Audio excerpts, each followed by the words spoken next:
It's 5:05 p.m. and I'm calling the December 18th special meeting of the Policy Committee of Groton's Board of Education to order. Before we begin any proceedings, could we show the agenda?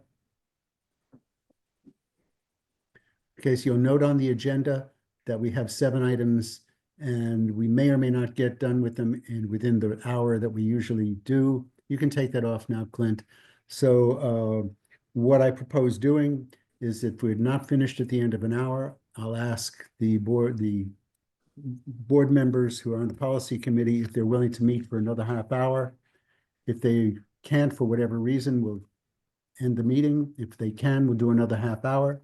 At the end of that half hour, if they're still not done, I'll ask again. This way nobody is, if somebody needs to go, they need to go.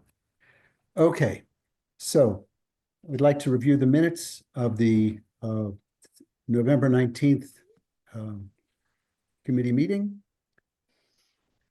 Does anybody have anything they would like us to, can I get a motion to adopt them and then we'll have discussion?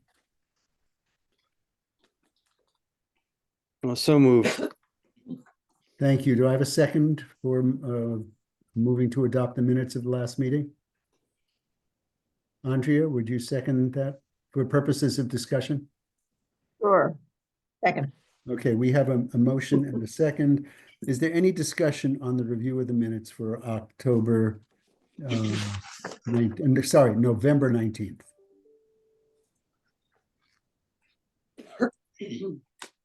Ian, I'm not hearing anything from Ian. I don't have any questions. Yeah, I'll call for a vote. All those in favor, please say aye. Aye. I have 2 ayes. Any opposed? Any abstain? I'll abstain. Note that Dr. Ackerman is abstaining. She was not present at the last meeting. That's why I believe she's abstaining. I was not on the committee. So. Okay, so we have now adopted the minutes. The first item of old business is a discussion of P 5145.5/4118.112, adoption on a policy for prohibitions on sex discrimination and sex-based harassment.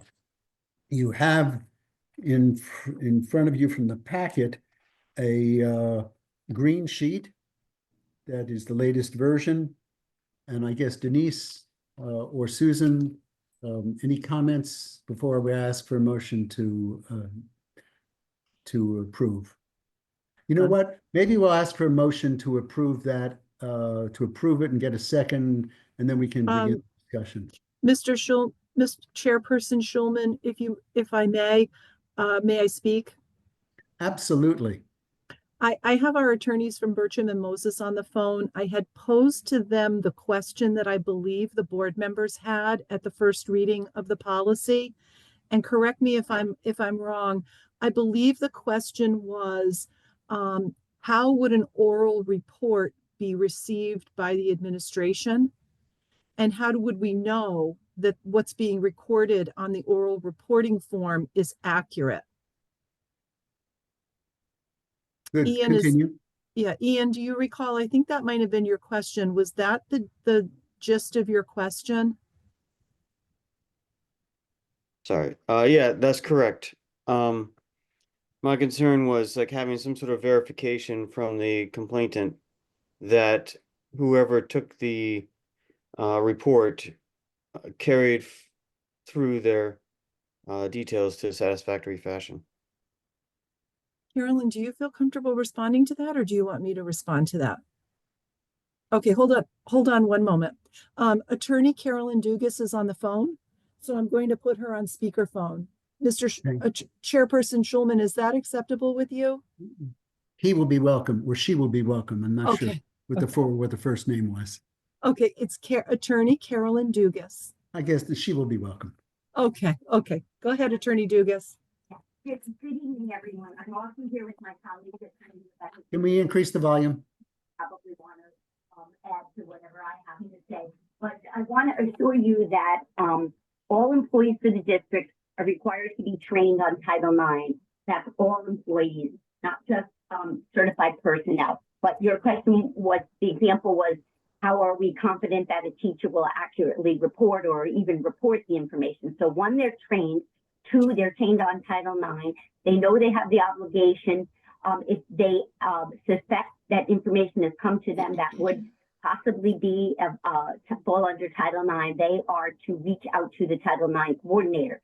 So in terms of receiving information from a student or an employee, they would, the process should be they either immediately or shortly thereafter pick up the phone and attempt to speak with the Title IX coordinator to convey that information, and or follow it up in writing. An email would be acceptable. You have a separate layer of a safety net, so to speak, because then once the Title IX coordinator is advised, then his or her responsibility kicks in to seek out the potential complainant and speak with the complainant, at which point the Title IX, and they may or may not want to bring a complaint.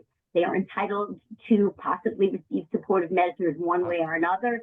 So your Title IX coordinator is going to meet with the potential complainant if the complainant is known. And then that Title IX coordinator will, in his or her file, notate what happened at the meeting, what was the allegation. So there's almost a check on what was originally reported. And most importantly, is what will end up in the Title IX coordinator's record. Yeah, and I would agree with that. I would just, say that the complainant may also add information. Maybe they said something in passing that was reported up the chain to the Title IX coordinator. They may give a lot more information. So, one's not exclusive of the other. They're just two separate memorializations of what was being told. Okay, so it sounds to Attorney me like Davis. there is so to speak, a natural check in the system where once the oral report is provided to Title IX coordinators, those coordinators would reach out to the complainant and take a more developed statement. Thereby, like that would Exactly. Yeah. The Title IX coordinator can offer and point the complainant in the direction of completing a formal written report. The complainant does not have to do that to trigger the district's required response, but it's always encouraged to attempt to get a complainant to fill out the written complaint form. Okay, well, I mean, the sounds like the way the process is set up, that it would relieve at least my concern that there would be an opportunity for an oral report to be verified with the complainant at the time the Yes. Title IX coordinator picks up the ball and starts running with it. Yeah, Yes, and of course, if there's an investigation that does follow, if they do file a formal complaint, then you're going to go even further in terms of the verification. They're going to be interviewed. They're going to, potentially be supplying evidence that's going to get, more and more pinned down to get the most accurate information. and I think if I can just add, I think the question that you had, Ian, was there are some cases where the complainant does not wish to file a formal report. And that is when, in order to ensure that the district is not being deliberately indifferent, that is where the Title IX coordinator would file the report on behalf of the complainant. Okay, that satisfies my concerns, so Okay, I'm fine with Okay, moving great. ahead as is. thank you. Does anyone else have any questions? Do you have anything else that you want to share with the committee, Denise? I don't want to cut you off either. No, I just want to thank Attorney Dugas and Attorney Goldberg for calling in response to my question, and just let you know that you had really uncanny timing because we were just starting the meeting and I was number one on the agenda. It's all in a day's work. Yeah, I think we all need to buy a lottery ticket tonight. Okay. Thank you, Attorney Dugas. We really Thank you. appreciate the courtesy. Bye-bye. You too. Bye-bye. Well, having heard that, is anybody interested in making any other comments or making a motion?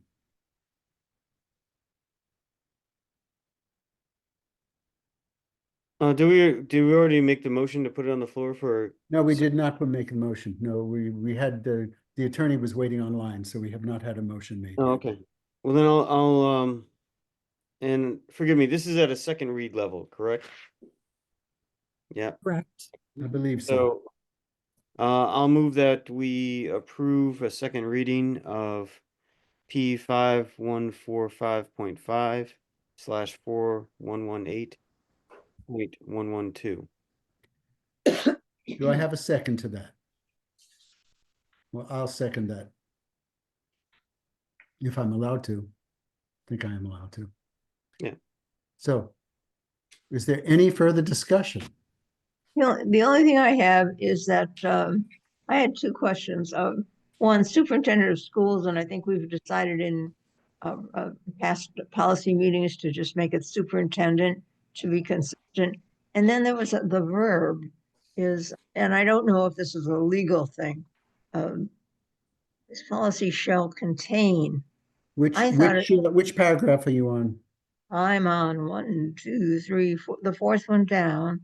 It says superintendent of schools, and then my recommendation is to take out of schools to be consistent. And then the superintendent of schools shall establish a regulation to accompany this policy that shall contain Grievance procedures. yeah, grievance. And I thought that the verb should have been will maintain procedures in accordance to Title 9.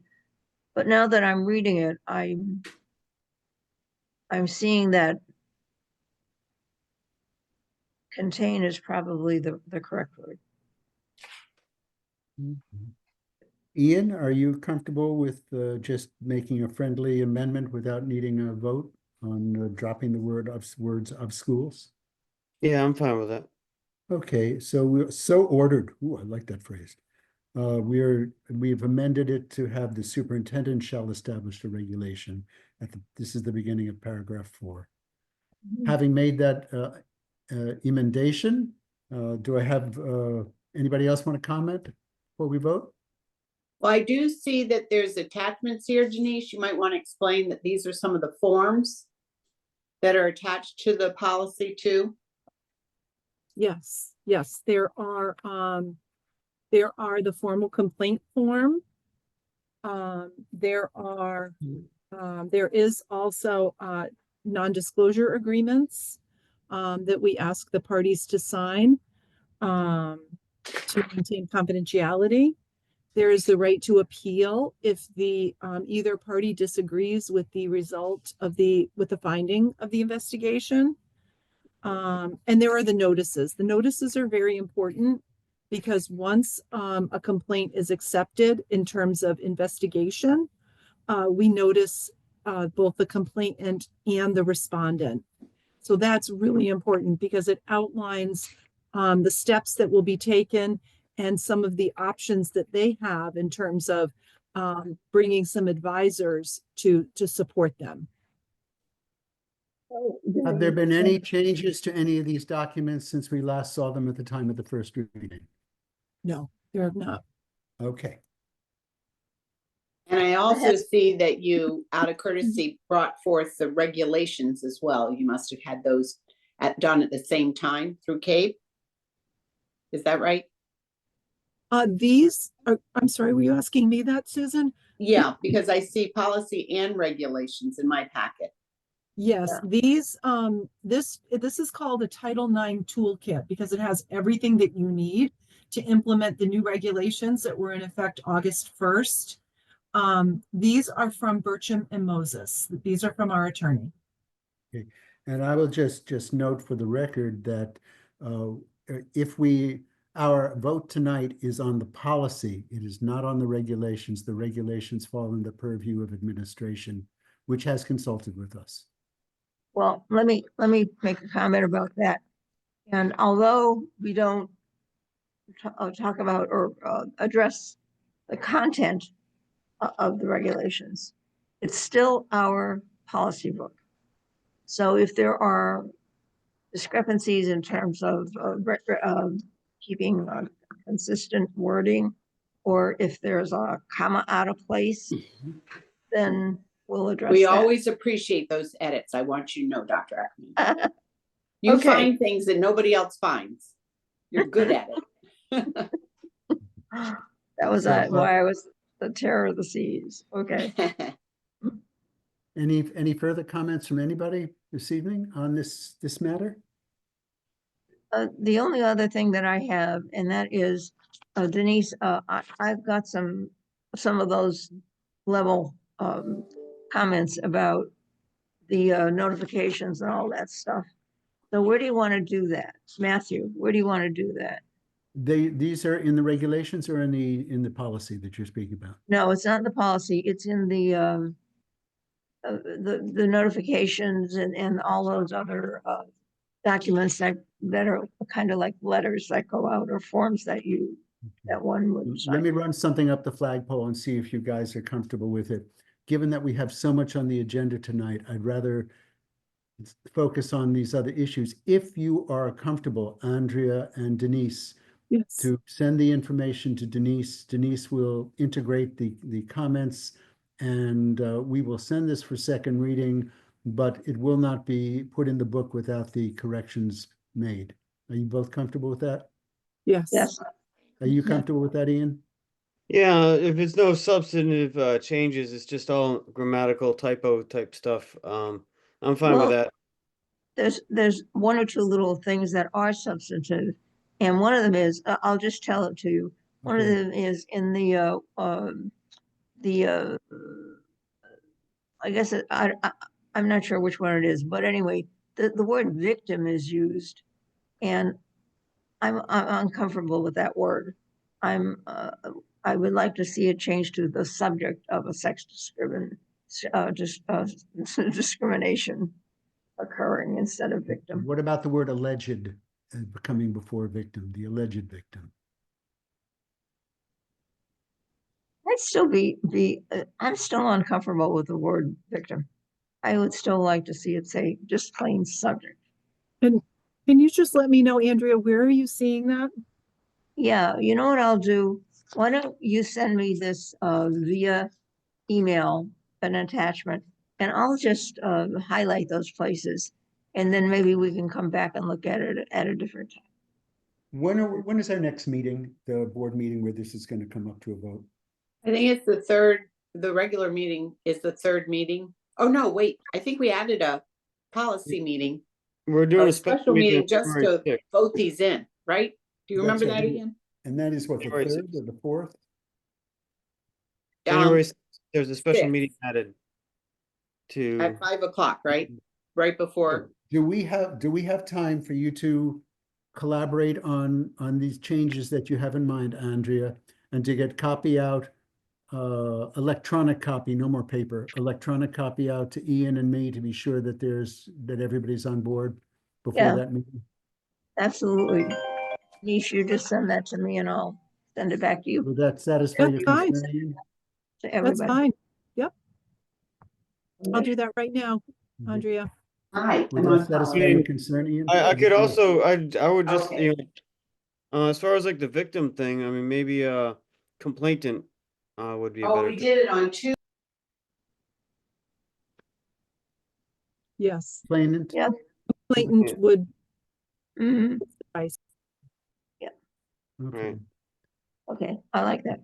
So Okay, we've got that one I have to solved. excuse myself. I have to excuse myself. I have to turn the lights out. I'm gonna fall off my chair if I don't. Okay. Is of that something that you were going to, I've got Beverly online. I'm going to put her on speaker. She was reminding us what we discussed about doing policy on the 7th. You want to say that out loud, Beverly? I've Right, got- can you hear me? Can you hear her? Absolutely. Yeah, okay. Instead of doing the policy on January 6th as part of the budget review, and we're gonna have a special meeting on January 7th for the policies and to talk about the electric buses. When was that change I made? don't want the meeting on the 6th to be long and drawn out like at 10:30. Some people do not like leaving at 10:30. So that's why we'll have two meetings, January 6th, budget, and January 7th. We'll talk about these policies and the electric buses. Okay? No, that's your right as chair. I mean, Yeah, I have no objection. I'd rather get it done Okay, on. thank you, Matthew, for no objections. All right. Thank you, Beverly. You're welcome, Susan. All right. Talk to you later. Bye.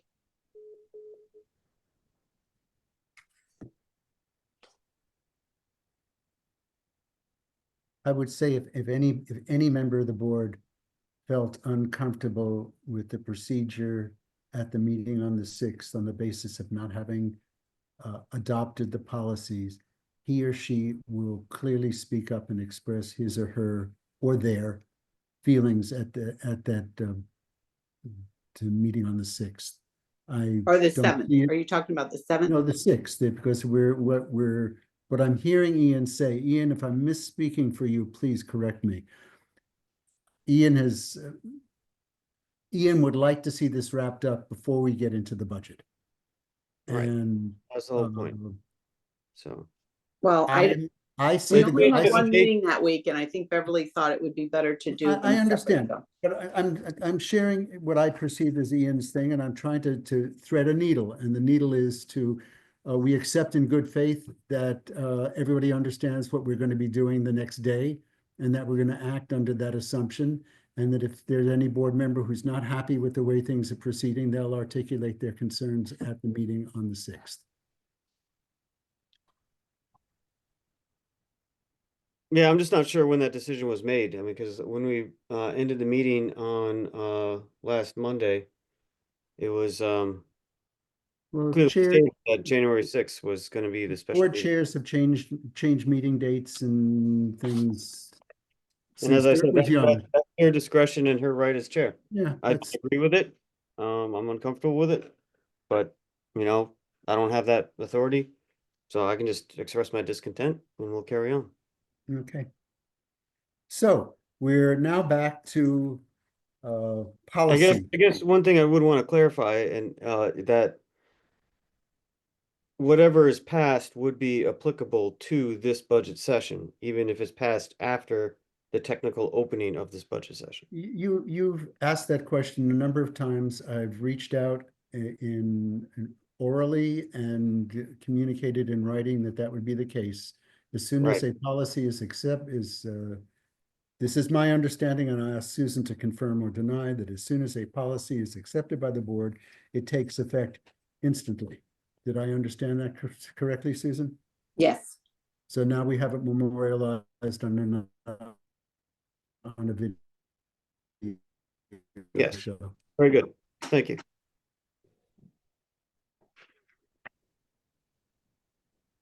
All right. I'm good with moving on if we're ready to move on. Is Matthew frozen? I don't know. Matthew? Clint, can you tell? I believe he is. Oh, no. I would say we give him a second to reconnect. Okay.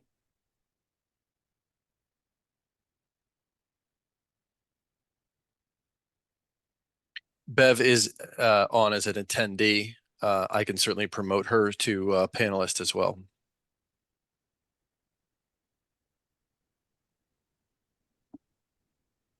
Do you see Irene on too? Irene is on. Okay, good. I believe the chair is an ex officio member of all committees, so she can, as far as I'm concerned, she can be raised up to be a full panelist because she can, as an ex officio, she can interject anytime she pleases. She's rejoining as a panelist as we speak. Thank you. Does Matthew know to kind of disconnect and reconnect so that he can be heard again? I would be willing to bet, but I can reach out to him if you'd like. Okay, that'd be great. Thank you, Clint.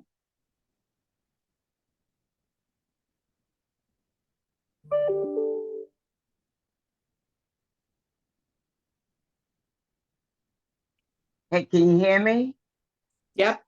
Ian, Loud I and just clear. want to say, some people don't want to be at meetings to 10:30 at night. So I'm trying to accommodate those people because I don't want to lose them as board members because I really respect them and I really need them to stay on the Board of Ed. And I was at a Learn meeting today, and they're surprised that our meetings go to 10:30. They said, one board chair said, if you're not doing your job if your meetings aren't over by 8:30, and they start at 6. So I'm just trying to accommodate everybody, not just you, Ian. I know you want to push these policies through, but one more day is not going to hurt. Thank you, Beverly. Yeah, I appreciate your comments and you know, that's your reasoning and you're the chair, you can do that. That's fine. No, it's not that I'm the chair that I can do it. I'm trying to do what makes other people happy, not just you happy. I'm trying to accommodate other people, and they don't want to be there to 10:30 at night. So that's why I said, let's do it on January 7th. It's just one more, it's just another day past the 6th. It's not Right, going to I kill get anybody. All right. It's that. not going to kill anybody. The policies will still It's just be new talked information. about. Mhm. That's just new information. The Okay. last But I meeting that didn't we like your had, we tone. discussed So I'm publicly just trying to, January 6th. Yeah. I'm just trying to correct your attitude. Listen, my attitude does not need me correcting, and I don't appreciate those tones. We're not. Could I apologize for my wardrobe malfunction. I'm back and I'll just interrupt because I think it's been a long week and I'm going to take a deep cleansing breath and go on. Can I have a vote now on policy P 5145.5, 4118.112? All those in favor, please indicate by raising your hand saying aye. I Aye. Andre, are you voting? 3. So we have 3 in favor, none opposed, none abstaining. This motion is passed for second reading. Thank you. Have a good evening, everyone. Thank Good you. night, Drive Denise, and thank safely, you for getting the Denise. attorney on board. Oh, you're You too, welcome. Denise. Have a good Thank evening, you. Denise. That was Thank you, unexpected Bethany. and appreciated. I know. Okay, so we are now on P 3113, setting budget priorities. What I have as the document that was sent to me is a 1-paragraph long setting budget priorities, which included a recommendation made last time by Ian to start the to have a new beginning of the first sentence before adopting the budget, comma, and then it goes the Board of Education Board, and we have that document in front of us. Can I have a motion? Irene, go ahead, Irene. Thank you. Matthew, I have both policies set side by side if you'd like me to share them. So Would everybody you can be see. kind enough to do that? Sure.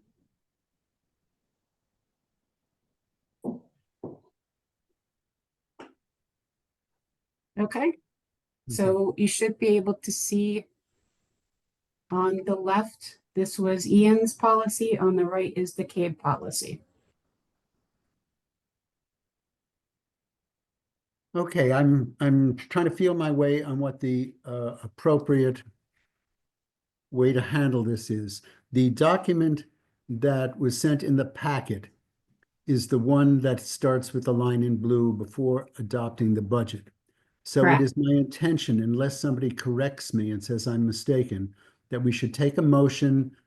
Is this is for a second reading or for first reading? This has already went- gone through the first reading. Okay, so this Right. would be for second reading. So then And- I would like to take, my intention is to ask for a motion to adopt the one that starts with before adopting the budget and for purposes of discussion, and then we can discuss the contents of the two and any other material any other member wants to bring forward or administration. Is there any objection to that process? Well, I believe the one on the right is the one that Attorney Dugas had checked off on and said was accurate. Correct. Susan, that is true, but that is not what went out in the packet, and therefore we cannot act Oh, on no, that. it I think did we go need out. to act. Yes, it did. That's the It one did I go have. out in the packet, Matthew. They both. I think, I don't no, I don't know that the other have one the did. other I one. think I this have is the the one on one that right. went out. Yeah, that's Well, correct. Yeah, the 3113 that I'm looking at is the one on the right that came in the packet. Matthew, I think you may be thinking about 3120, where there's. No, it says I've got 3113. Okay, I got this as your I think 12. we received that from Ian, from you, Matthew, later, after the packet went out. Oh, that could be. Okay, well, Can then I'm Eileen, good. I can you- stand. Matthew, I Go ahead, can't see Angela. these. I can't see these. Eileen, can you enlarge them? I'm sorry. It's okay. Yeah, that's great. Thanks.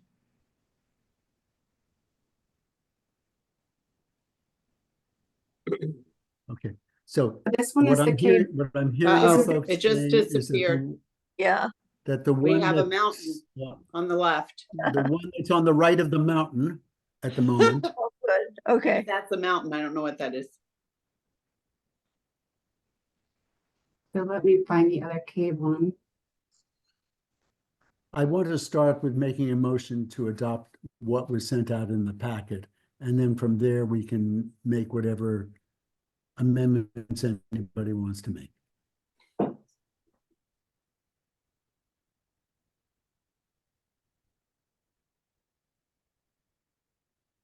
I apologize. I'm trying to find the one that was sent out in the And packet. we will go on vacation to the mountain.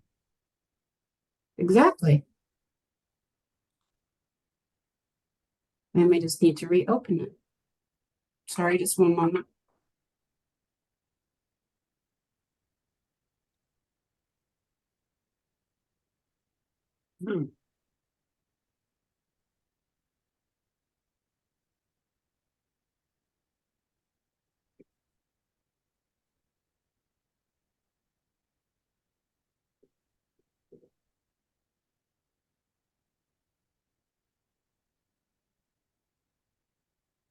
I have too many Word documents open, so I'm just going to close them so that we can just look at the two of them at a time.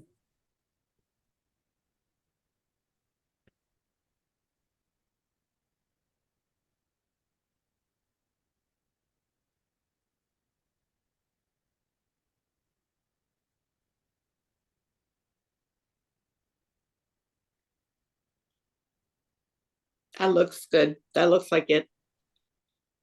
yes. That's what I had. Okay. So would somebody like to make a motion to pass this, to approve this and pass it on for second reading? And if there's a motion in a second, we will then discuss it. You just Oh, My moving, dear, would you like, Sorry, go yeah, ahead. you're just moving to discuss, correct? just moving to discuss. Okay. Moved. Ian, would you like to second that? Well, I'm not sure with the word discuss as opposed to just approve as a second read. And then we can make all the discussions under that Fine, banner. I move, then make it as a motion for second reading. Thank you for your comment. All right, It's fine. so I'll second the motion to approve as second read. Okay. Is there any discussion? Irene or anybody, but I would invite anybody who's here to participate in the discussion.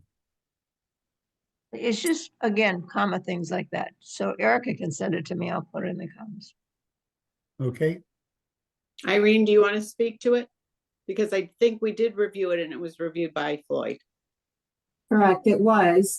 Matthew, this was the one that you requested come back because you wanted to change some wording.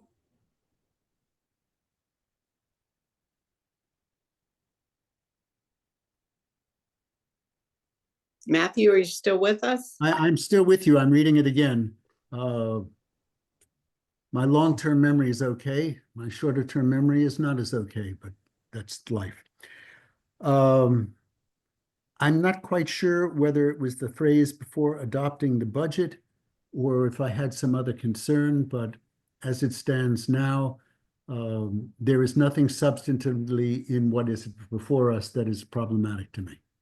So I do see that the black language was what we had originally, and the new green is probably the update from CABE. Is that right, Irene? Correct. That's correct. And one of the things, the last line says, the Board of Education in collaboration with the superintendent shall initiate this process each year in September. So I think that's also from the ad hoc committee. They wanted to get it started even earlier. So we did include that. And, you know, it's really the initiation of the priorities and the process start with the superintendent and administration, and do include with supported by the board. So the superintendent shall take into consideration the financial priorities and needs of the district with the staff and involve the administrators in its development. And that's the part that we have been very much knee deep and involved in probably since September, October. And I think even the board recognized that. And when our principals were before you, you said, tell us what are your real needs? And we have, you know, we have put those together for you all to see in January. So I thought that was a very important part that needed to be added, especially considering how the process actually works.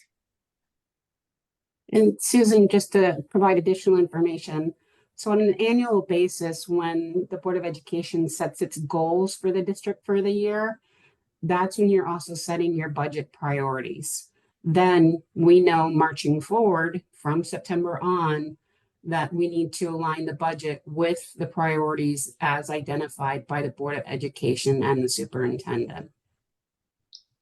It's to ensure that there aren't shifting priorities unless there's emergencies during the budget process after it starts. Thank you, Irene. Andrea, Ian? No, I'm fine with this. Yeah, no, I'm fine with it as well. As written, it captures what needs to be captured. And sets the groundwork for any regulation that's gonna follow it. I'm content as well. Is there any additional conversation before we take a vote? Okay, we're now going to take a vote on whether we're adopting P 3113, setting budget priorities for a second reading. All those in favor, please indicate by saying aye. Aye. Aye. Aye. So we have 3 in favor, none opposed, none abstained. This is approved for second reading. Thank you very much. I do have a question on regulations. Before we go on to 3120, please.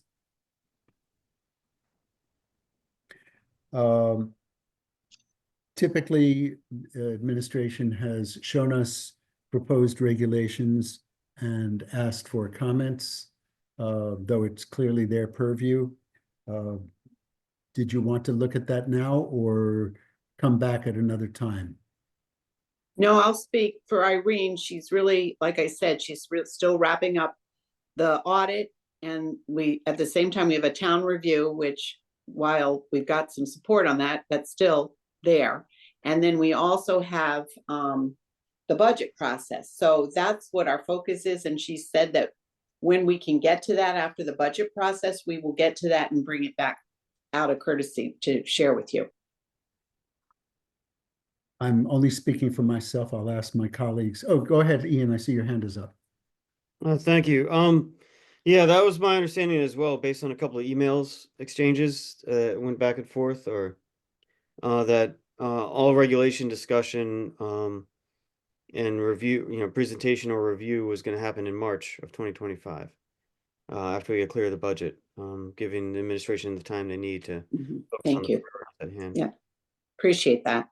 And also the ad hoc committee did, put forth some draft documents as far as like what we thought would make for good regulations.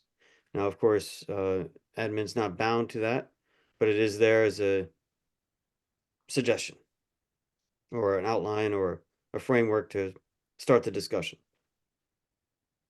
Thank you. Thank you. Andrea? So Erica's just gonna send me I have to apologize. I dropped these this morning and I don't know where things are. So Erica's gonna send me the regulations and then I'll send that to Matthew and we'll see where. Okay, if you have any comments, send it to me with a copy to Ian as well. Yeah, And to okay, Ian you. yeah. Okay. Oh, and probably send them to Susan as well. I don't Yeah, know I if she'd always- be interested in or not, but we'll send it to her anyway. I always do. So, Good. So okay. we'll move on. Thank you for this. We'll move on now to 3120.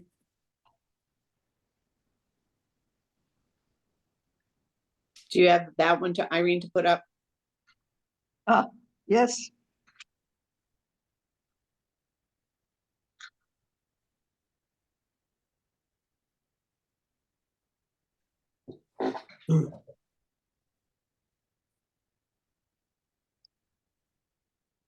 Irene, Oh, we did took out of schools here.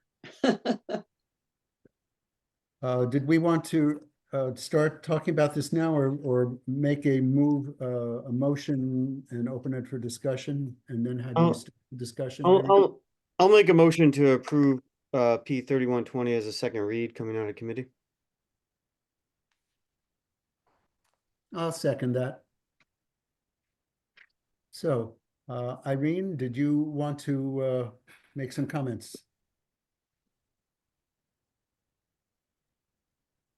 I believe there's much changes. We discussed this one last time as well, I believe. So some of these strikeouts were from Floyd. So instead of referencing specific sections in town charter, he's just indicating the chapter. The reason why is if at any point the sections change the numbering when the charter's updated, then we don't have to come back and redo the policy. And the green again is Cabe, and the blue was a suggestion, I think, from Ian, right? Correct. Well, okay, so yeah, the green was sort of a mix of CABE and the ad hoc committee. And then the blue is the paragraph that I wanted to see reinserted, but this paragraph did come from the ad hoc committee. And was The blue supported. paragraph. Yeah, the blue paragraph. So that's basically the main, that's the reason why 3120 came back to committee was because the majority of the board, to my recollection, said that they were in support of this paragraph in principle. However, they just wanted to make sure that it was reviewed for legal and linguistic concerns. Did we have Floyd look at this? Irene, I Yeah. can't remember. Yes, Floyd did look at it and indicated the blue paragraph is not legal. Is not legal. He said it was your right. No, it was just granular. He didn't say anything about legal or not legal. No, I believe we have it in writing that it's not legal. Do you have that document and can you project it?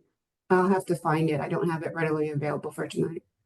Because the notes that I had with Floyd, he said that it was just seemed granular, but was and possibly more in the arena of regulation, but was Ian, could you help us to understand what was the purpose of the paragraph? Can you explain? Sure. What had occurred that you really wanted to prevent? I mean, if there was an issue that happened, I'm just not sure. Yes. If you could explain that Typically, to us. there were a few issues in last year's budget meeting or budget deliberations where we're given, in particular, in regards to the nurses situation, where we're given information anecdotally in a meeting, and we're given that as guidance, like as a way for us to like determine what we're going to do with our budget. And after the fact, and we did make decisions based on that information.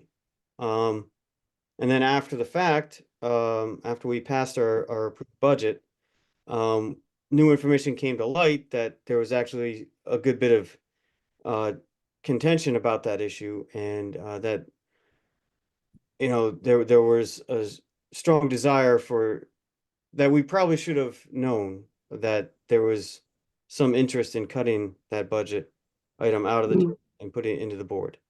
And that was not communicated clearly to the majority of the board at the time when we could have done something about it. That's the most explicit case, and and that kind of just left us, in my opinion, kind of hanging out over our skis. So Understood. the goal with this paragraph from the ad hoc committee was that we would find a way to formalize anything that is given to the board as guidance, that is coming from like town staff, any sort of communication that's coming from external sources, through a person, typically through the chair or the superintendent, to the board and being given to us as guidance for forming our budget, that there would be some documentation to back it up so that we could rest assured, knowing that we have a firm understanding of what it was that was intended to be communicated as guidance from the source. That's the main concern. Okay.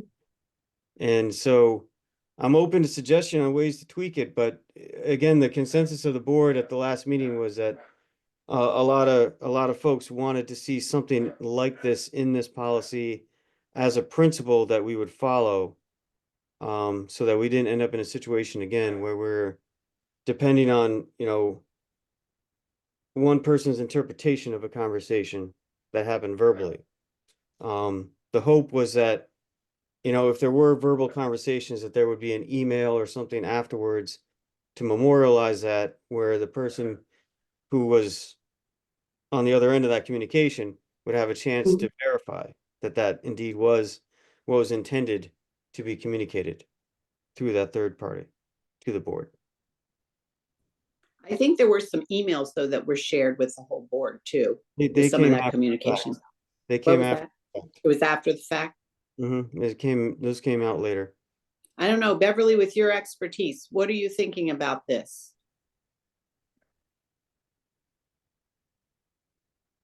Is Beverly online? I don't see her face.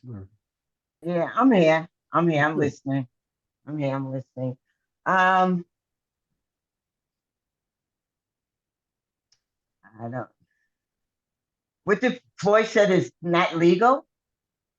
I believe so. I have to look at my document and I don't have that with me tonight.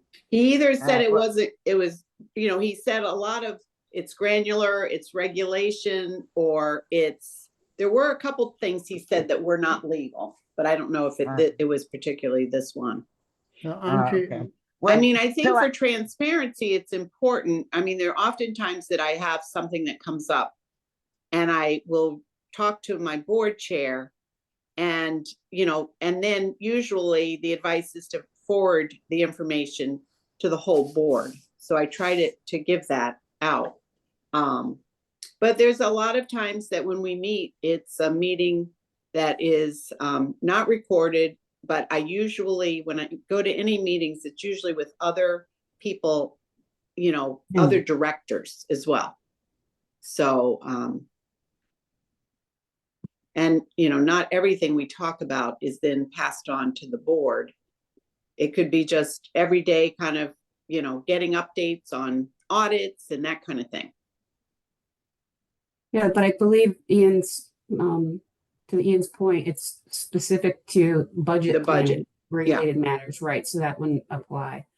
Right. And I don't have conversations with D as far as the percentage increases that are not disclosed to you as part of that budget process. So if the I'm not board- opposed to this, if it's just for budget reasons, it's fine with me. As long as it's fine with Floyd. I'm gonna go back to whatever Floyd says, really, but Yep, it's fine well, with me. If he says I can it's double okay, check with Floyd. I do have the yeah, hold document. on, Ian, Andrea's had her hand up for a little while. sorry. I'll recognize you as soon as she's done. Thank you. Andrea? Yeah, I'm not fine with this.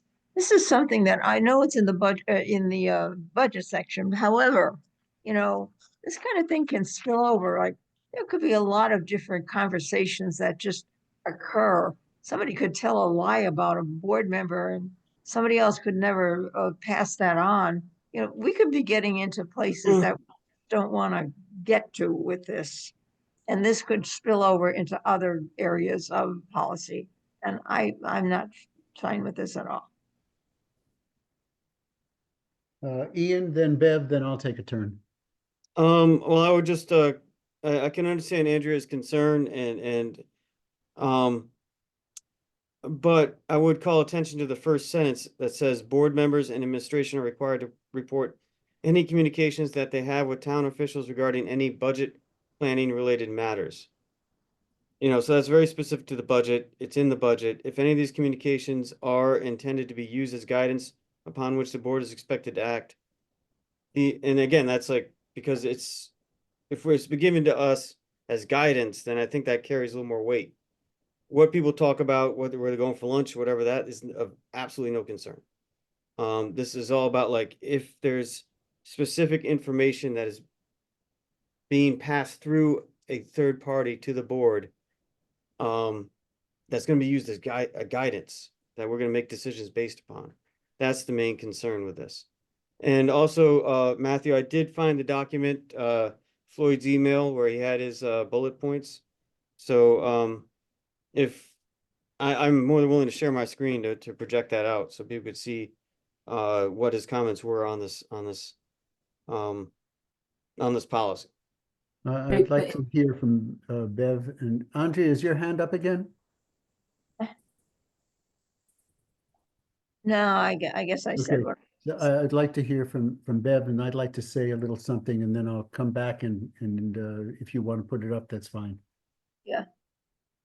Go ahead, Bev. Okay, thank you, Matthew. Again, I like to hear from Floyd, from Irene's conversation with Floyd, if she can get us that information, what he told Irene. I know what he told us, but what he told Irene. My other question is, okay, if I'm at a function and I run into Jill Rusk and she says, "Hey, Bev, don't come in with a budget for more than 2%. I'm not gonna put that in an email. That wasn't a formal conversation. That was just, I was at a party and she was there and we just started talking about it. So I just want to make that clear that, that won't be a part of the email that I'm sending out, because that wasn't a formal conversation I had with a town councilor or anybody else. That's just my perspective. So otherwise, if it's a formal meeting that I'm having with John and Susan and whoever else, it's a formal meeting, I'm not opposed. I myself wouldn't be opposed to sending out an email saying, we met and this is what happened at the meeting as far as the budget is concerned. Thank you. Okay, I'll take a turn. I had hoped to speak at the last board meeting, but I was sick and didn't make it. Because as I read this document, 3 of the paragraphs I found very troubling. I guess I'll focus on the one in the middle since that's what we're talking about. When I look at a document, I look at 3 things. I look at the content, I look at the tone, and I look at the language.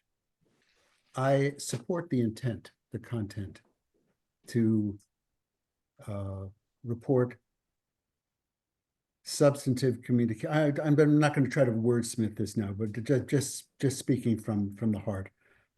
I support the idea that substantive conversations with other officials need to be shared with the board through the chair, and the chair will determine if it gets sent on to the rest of the board.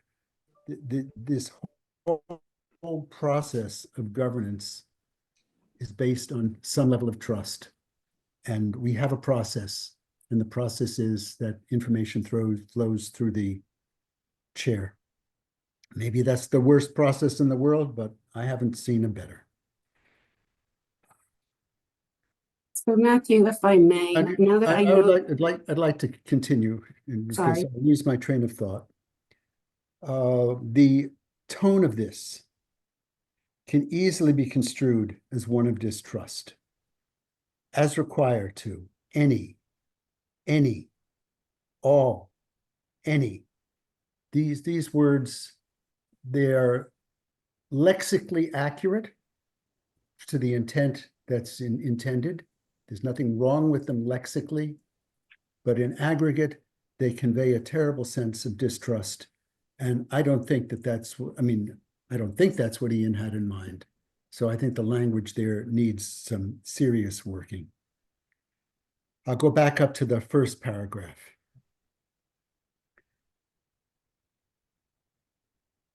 School representatives of the community, students, certified, non-certified staff.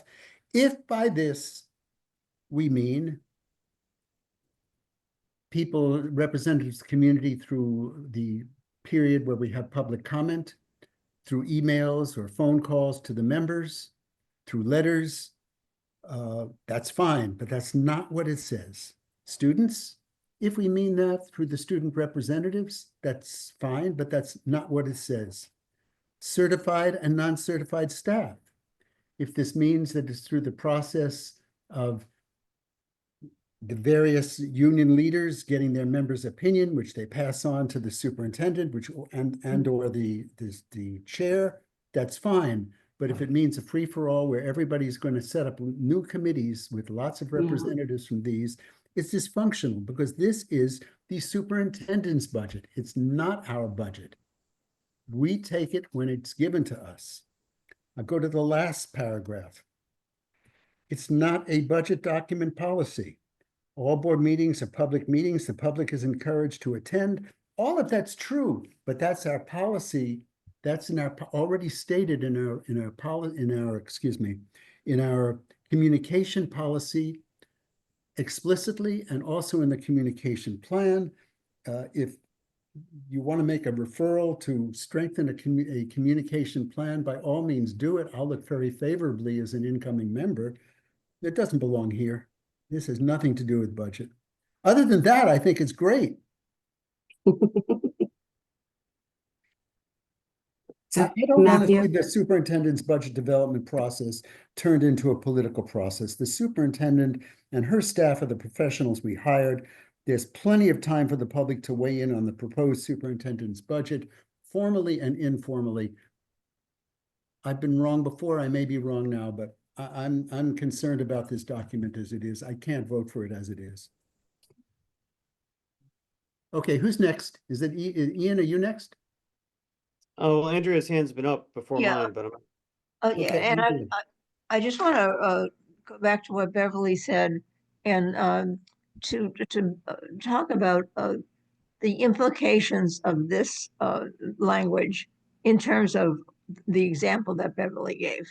That's all that I had to say. Ian and Bev?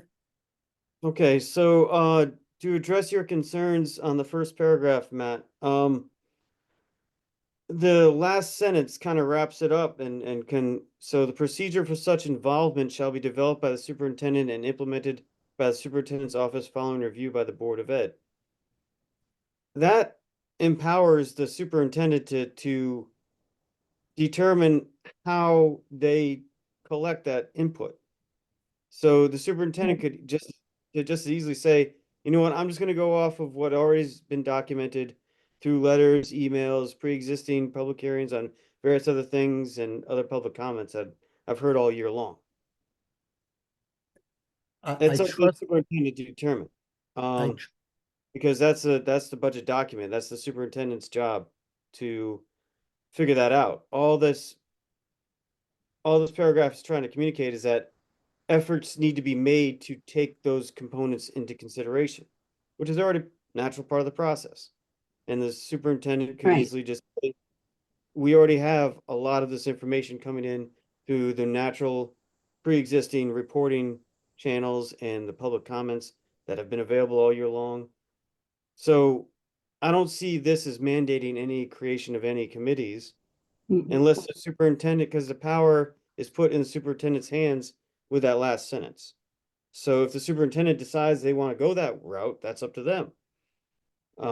But chances are that's not going to be the case because there's already a lot of input already coming in through all these other sources all throughout the year.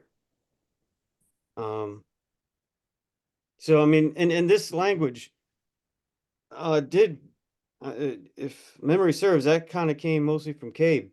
Correct. It's one of those areas where the committee's draft and the CABE draft lined up pretty well.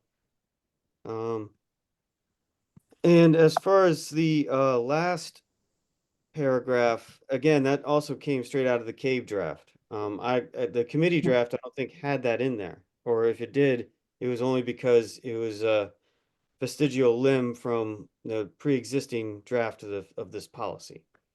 That last sentence is, again, just kind of boilerplate. Take it or leave it. I'm not attached to it. Like you said, it's already implied and it's already noted and stated in various other aspects of the policy document.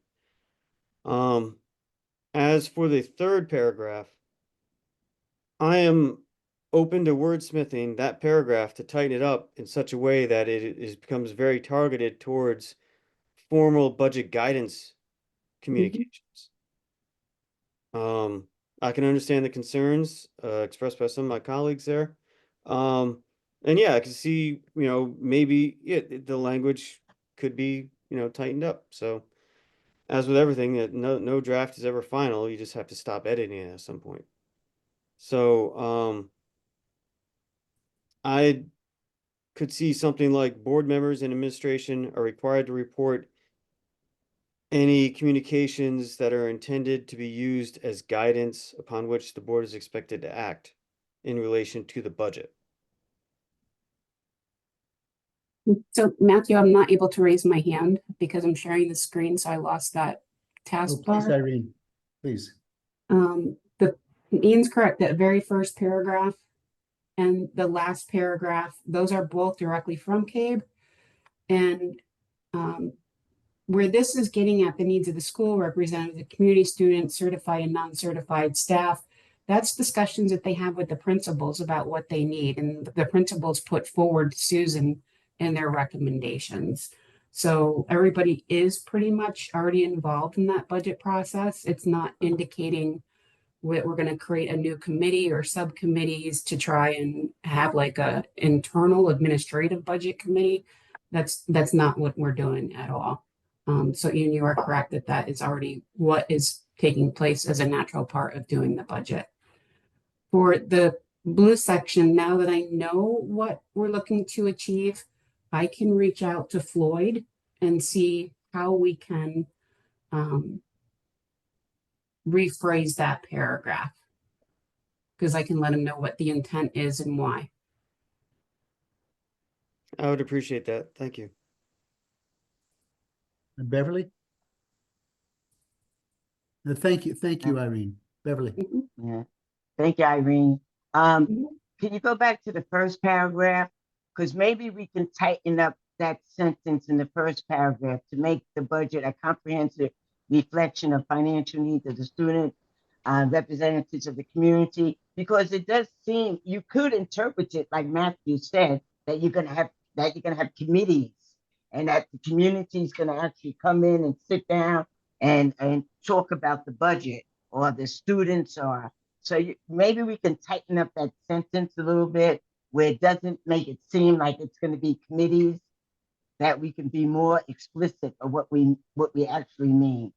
What you said, Irene, that Susan's already doing that, and it's through the administration, through the principals, that all that comes into place. We also have this year, especially, we have two open sessions, public hearings. And that's another great way that we hear from the community when they come to speak. Because otherwise that sentence is kind of confusing to me. My concern is not with the intent. My concern is what the words say. Yeah, exactly. That's all. To me, the budget is a comprehensive reflection of the needs of the school system. There's a period that goes there. The board will take into consideration the needs of the various stakeholders through a variety of methods. You Can you know, repeat something that? like that. I lost you there, Matt. Matthew, It the will take board will into take into consideration consideration. the input from a variety of from our stakeholders, Yeah, I like that from stakeholders. In the process. Actually, it's the superintendent, because it's the superintendent's budget. The Well, I would say superintendent- that once I propose it, or once I project what I but think it's gonna be, it becomes our thing to work on. Yeah, but the And then first sentence eventually it'll says be this, your thing when you vote on it. you're talking about what you mean. I'm talking about what the words say. The superintendent is responsible for the direct preparation of the recommended annual school budget. Take out the second superintendent. I'm sorry, and- where are we? First,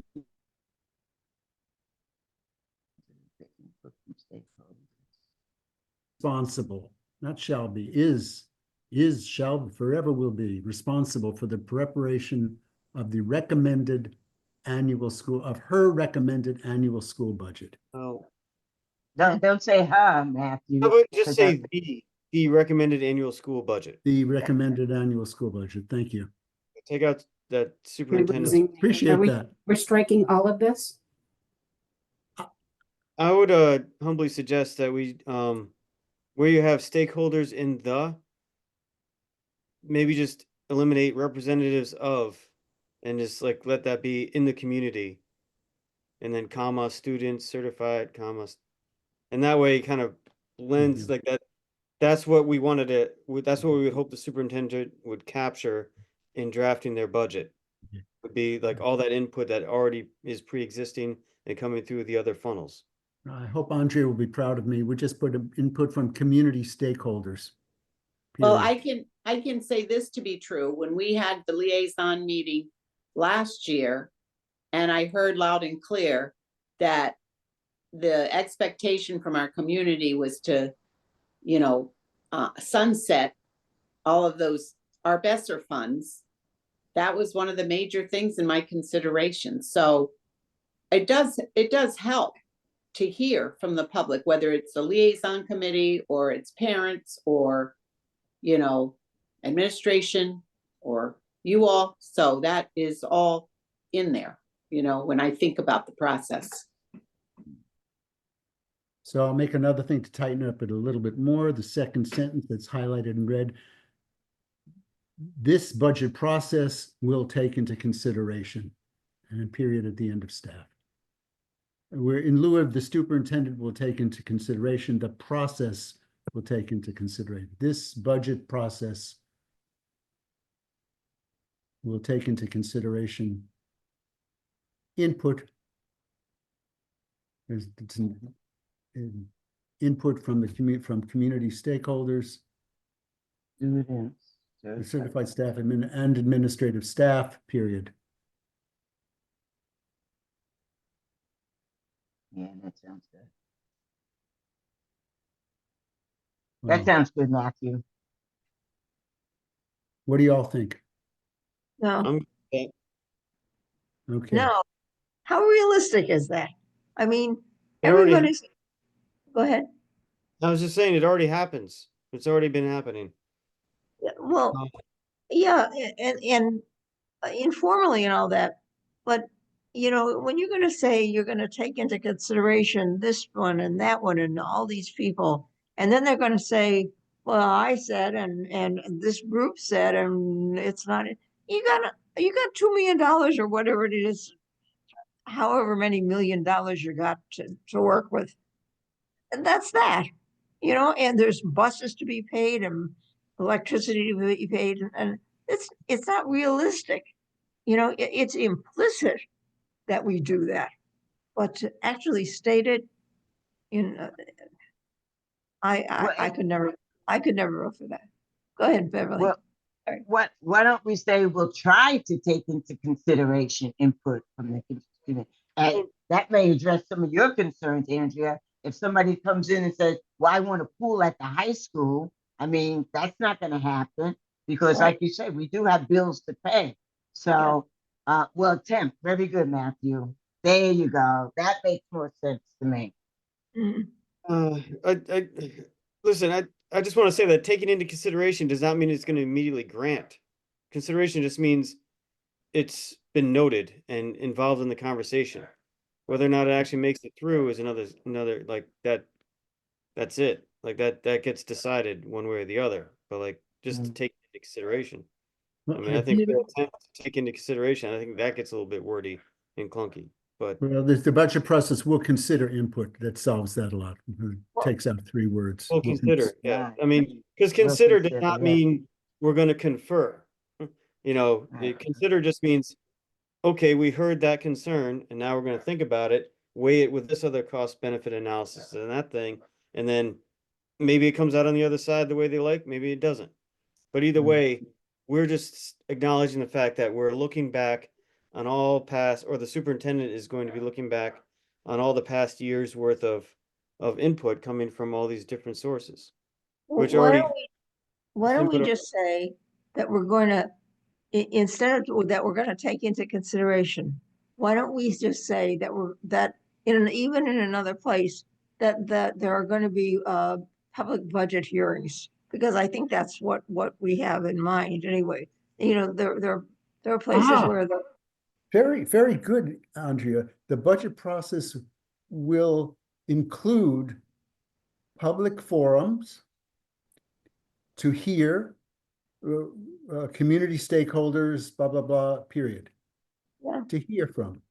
or Yeah, to hear. public hearings, right? Do we The call them budget public process hearings? will include public hearings, yeah, to me, yes.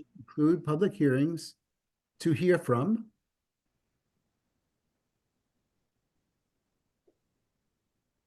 Community stakeholders. Bravo, Andrea. Oh my God. Well, that's Oh, exactly what we Lord. do, right, Andrea? Yeah. I'm just laughing at when the Lord gives you something to say, you better say it. Are we striking the rest of this? Yeah, they're all Mhm. stakeholders. Yeah, I just don't want this to turn into a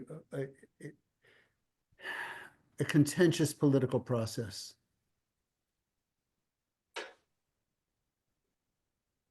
So then we're striking this? I'm just, I don't know. I'm confused as to like how, I don't see how that's coming out of this. This was all boilerplate Cape stuff. And you know, I thought it was nice to have the acknowledgement of those different groups, since we hear from those groups in different ways all throughout the year.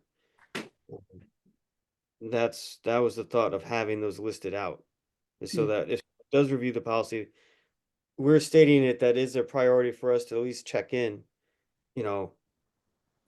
But The only thing is that I don't want to leave anybody out. So I hear your point, Ian, but I'm thinking, well, parents aren't in there.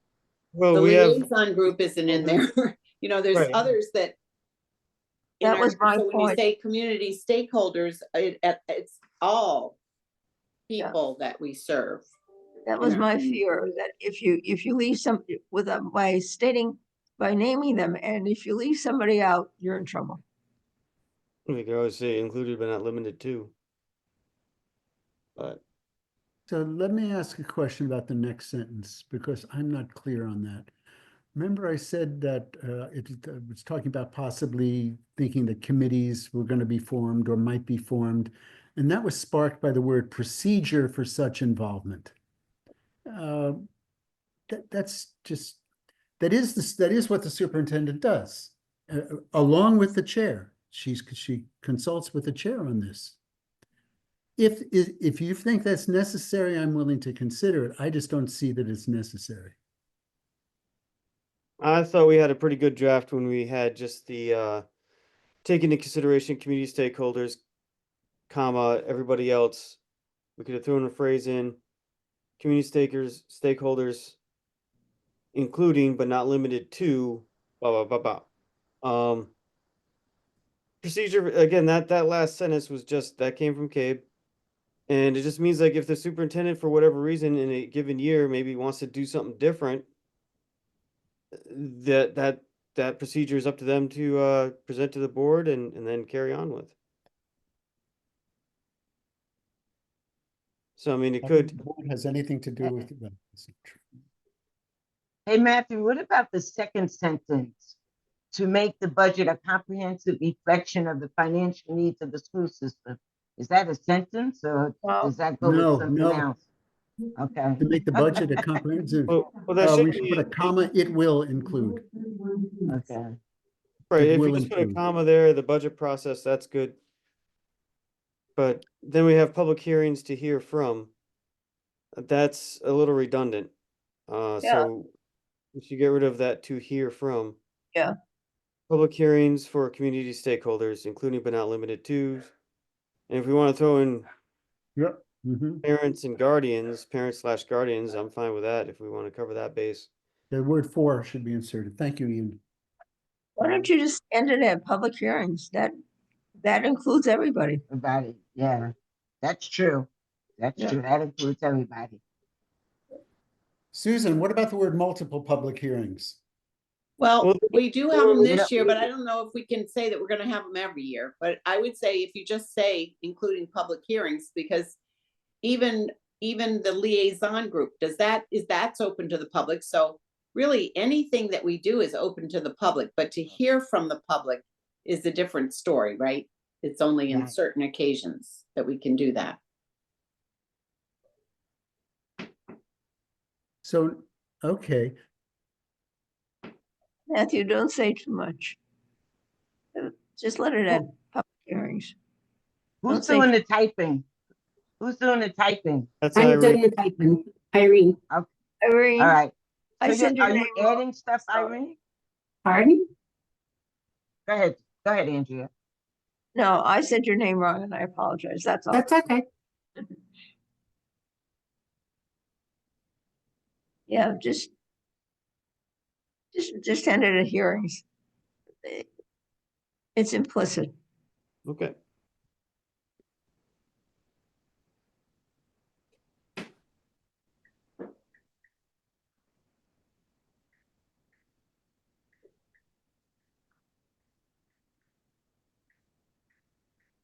Is everybody okay with that? I am.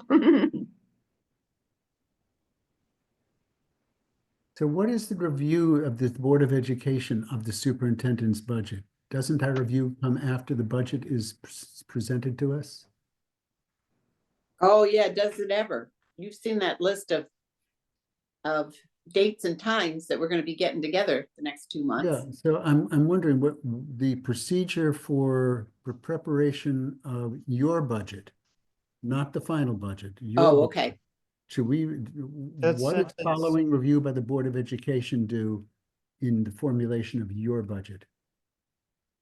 I think there may be a slight misinterpretation of that sentence. It's procedure for such involvement. Originally, the sentence before that said the budget process would involve getting input from those groups. So that phrase, procedure for such involvement, is referring back to the process of involving input coming from community stakeholders, students, certified staff, all those people listed. If we're taking all that out, then this sentence may just be moot at this point because it's not referring back. We've cut out what it was referring to. You lost me, Ian.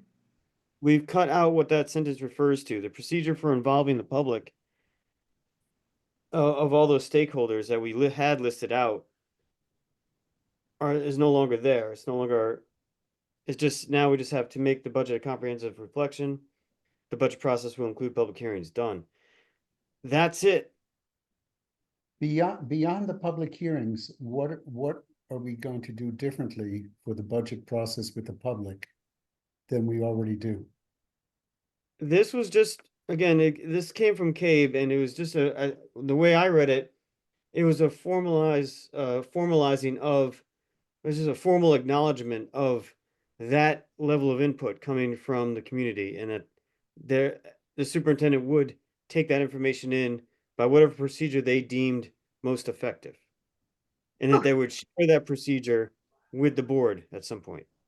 That's the way I read that paragraph, the way it was written prior to all these edits. Correct. And That's, you edit- that's how it was written. Say again? This don't go there. Correct. That's the purpose, was how we were going to reach out to all the different stakeholders. Right. So then that made this last sentence sort of the capstone to say, like, the procedure for such involvement would be developed by the superintendent and implemented after a review by the Board of Ed.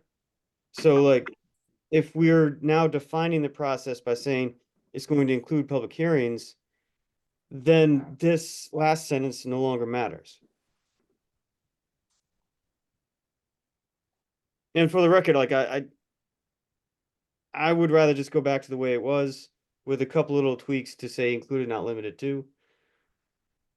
And, you know, some of the first couple edits I was fine with. The rest of this, I think we've gone far afield of what the intention of the paragraph was. The intention of the paragraph, the way I read it, was to allow broad latitude for the superintendent to determine how they're going to take input in from all these stakeholders to create the proposed budget. And that might change from year to year, depending on, you know, certain concerns. So, I'm not hearing, I'm missing something you're saying, Ian. I'm not challenging you, I'm simply missing it.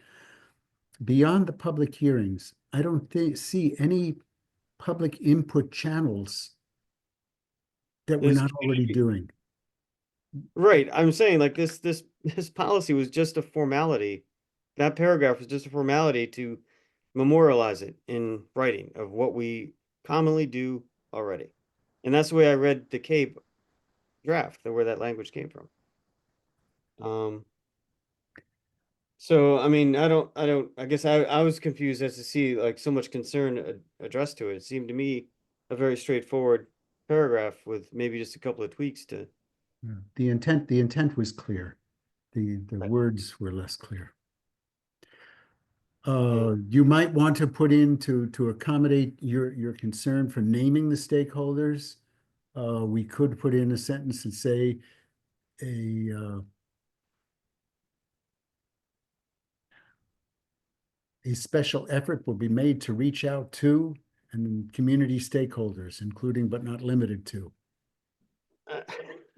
Again, and then, but I don't know, but we're going back to where we started. The So less we you might say, go the back more and you run. say. The less you say, the more you say. You're gonna get in trouble with this. But now we're saying nothing. Besides, just It says it now, right there. now it just says it's limited to, and now it's just public hearings, which Yeah. doesn't really identify the whole previous year's worth of citizens petitions and letters, emails, focus groups, liaison meetings, all the things that happen throughout the year already would have been all opportunities to take input in to forming the budget.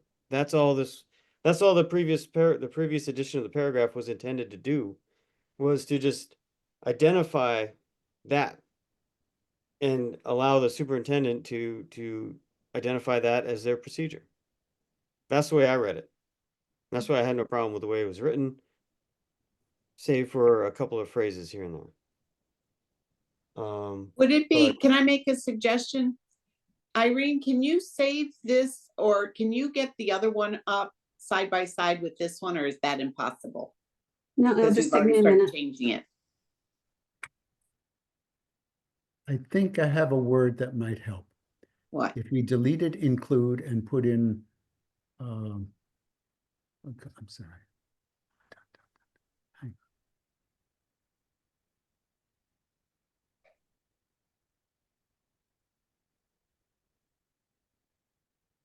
on.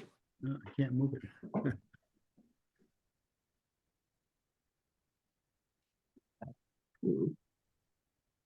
It's not letting me. You're gonna see the mountain again.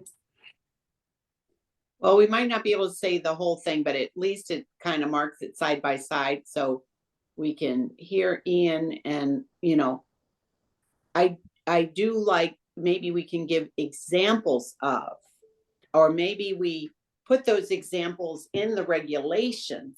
Here are some of the things that the district does, because I am hearing what Ian is saying about there's so much that goes into this, right?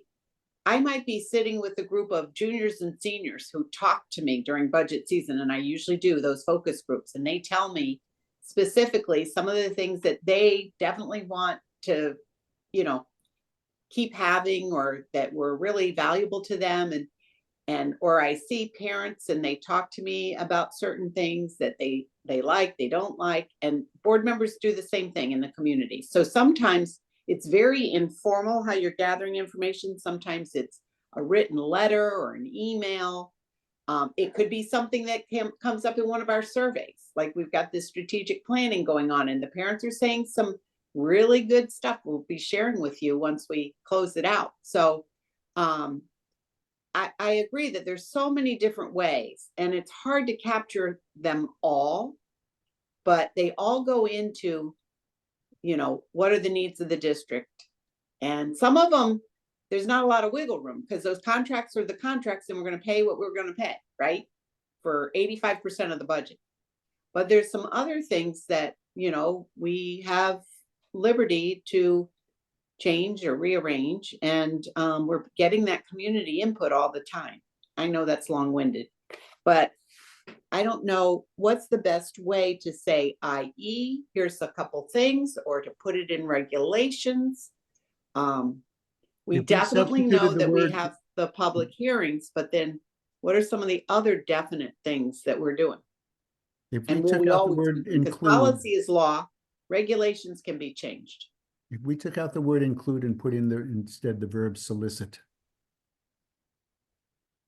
Would We that may help? Where are we solicit at? it, but it might be unsolicited. Right. No, So but that's either way, unsolicited. that we get We this have no information. control over unsolicited. We do have control over soliciting broad input from the various stakeholders. Yeah. Susan, I agree that we should put it in our regulation, how we are Mhm. receiving input. Right. Here, here. Yeah, But I yeah. think we need to say something about receiving input from members of our community. Yeah, to that end, I would say maybe go back to the original version and just put in shall include but not be limited to the list that we had. And then, you know, leave it as is, you know, leave it in that form. You know, I thought- Well, and so then shall if you put it, include, let's identify go over more- that. The public hearing shall include, but not limited to, the public hearing. Mhm. Community stakeholders, and then students, staff, the rest of the list. Why don't As we long as just you put it in regulations? That makes perfect sense. Yeah. Policy guides regulations though, so I thought it was good to have this paragraph, which kind of stakes the principle under which the regulations are going to operate. Well, we're clearly guiding regulations if they put in what we asked them to do. So what do you want me to put in here? Do we go back to include public hearings, or Who's Can you driving? minimize the document on the right for a moment? document on right is the CAPE policy. Mhm. The one on the left is the one that we've been changing. That's in highlight.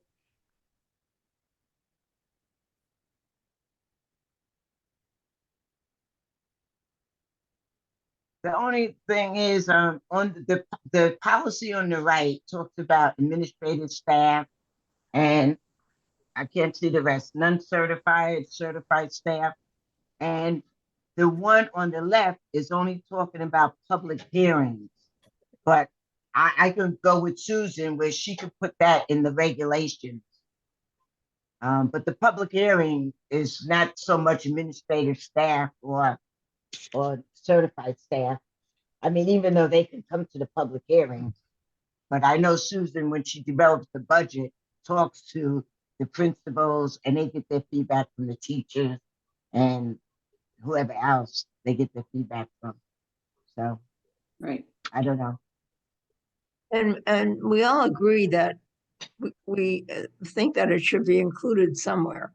I'm hesitant, reluctant to have it in the policy, but in the regulations, as long as it's there, as long as it's said, I think that Susan's suggestion is the way to go. Well, and if we're saying that we want to gather input from our constituents, right?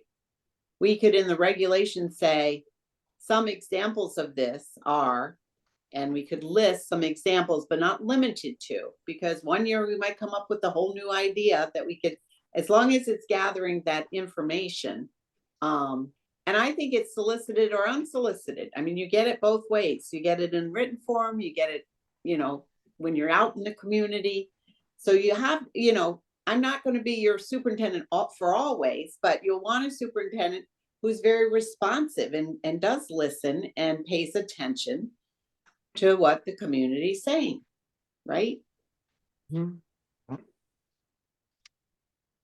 Yeah, I agree with that assessment but I mean, again, like the way I read the paragraph, the original paragraph, like I said, we could throw in the phrase included but not limited to, and also like throw in public hearings there, just as examples. I thought it was good to have examples in the policy, because policy does guide regulations in that sense. But I don't know. I mean, because if we take all that out, then there's going to be basically no first paragraph here, and nothing's even like talking about like this. How does a budget document come to be? Like this policy existed prior to this with a paragraph that was very similar to what was suggested here. The original version of 3120 had a paragraph like this. It was just, a statement of purpose. And intent. But then I don't know. I mean, we can put whatever up for a vote and vote on it. I mean, I was fine with the original paragraph, with a couple of tweaks to make it, non-specific and not mandating any committees.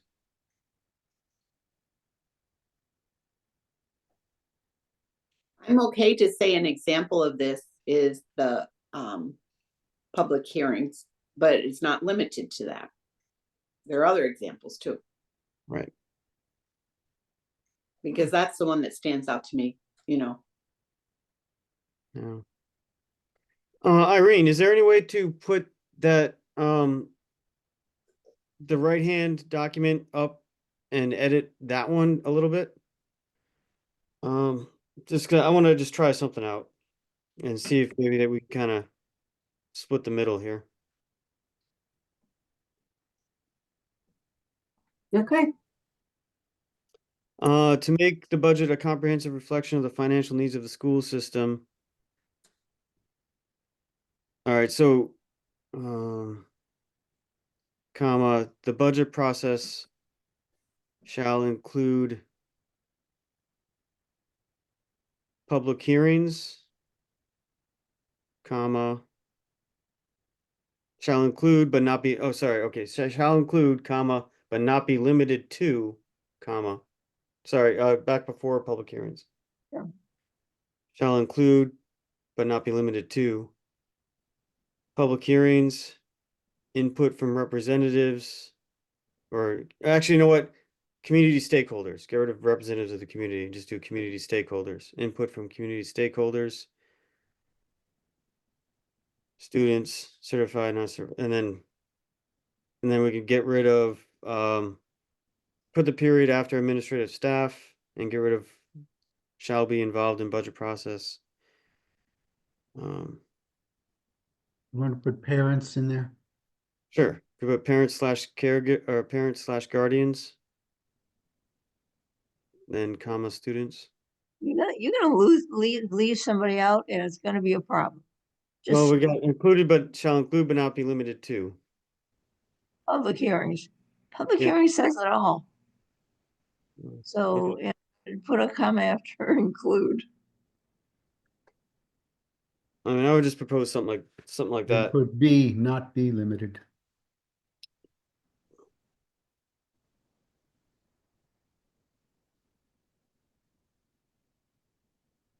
Well, we still have, remind you, we still have another 4 things to do. Yeah. And it So- is 6:40 PM. So we're going to keep working through this, but gives consideration as to if you want to continue, I suggest we'll take a 5 or 8 minute break so people can get some coffee or something to snack on. So the thing I like about this is that it's broad-based enough. We know we do these public hearings, and we know we want to gather information from our community stakeholders and all these others. Yeah. But that's it's not limited to just this. Exactly. So I think it gets the message through that we're going to be open and responsive to our community in setting these. There's going to be 85% of it is going to be based on contract, right? But the other things are based on, you know, what is the mission, vision, and goal of the district, and a lot of the board's, you know, expectation when I'm doing this. But then it also, you know, being open to other suggestions or other priorities, right? And put that in regulations. Yes, And I exactly. put that stuff in think we're good. regulations, right? I think we're good as we are right now with this paragraph as written. Is after the word public hearings as well as input from. Sure. Yep. That's good. I like that bridge. And Comma after hearings and Yeah. It's it should not be limited to public hearings. There's no comma after 2. no, that's a positive phrase. Like that's, but shall include, but not be limited to public hearings as well as input. Public hearings is one thing, and then as well as input. Input can apply to community stakeholders. Input can apply to parents, guardians. So input connects to everything after that in the series. Yeah. The challenge is they're going to be talking programmatically and we're talking financially, and sometimes those things Doesn't don't matter. happen. That's not our concern. All we need, as far as I'm concerned, the intent of this paragraph is just to broadly announce to the public that we are open, inclusive, and constantly seeking input from all different sources. And then like we can get more granular in the regulation. But I feel like this gives the means superintendent Susan. great latitude towards how they want to bring in input. I'll never vote for that. That stuff needs to be in the regulations, not in the policy.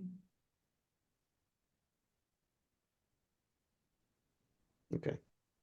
Susan, what do you think, Susan? Is this good in the policy? Or do you think, you know, I it should be in understand the the regulation? concept. I understand the concept of wanting to say that in this process, we do take into consideration our community stakeholders. Yeah. I mean, And the I've ways always we do taken it into are consideration and really needs to follow through maybe on regulations. right. So what do you suggest with this sentence? Well, if we could, Could I, are we No, done? no, I want to hear from Susan, if you don't mind, Ian. Let her finish up, please. I just wanted to figure out what she was going to comment on. Which one are we talking about? I'm still on the first paragraph. The first Oh. paragraph. Thank you. You're welcome.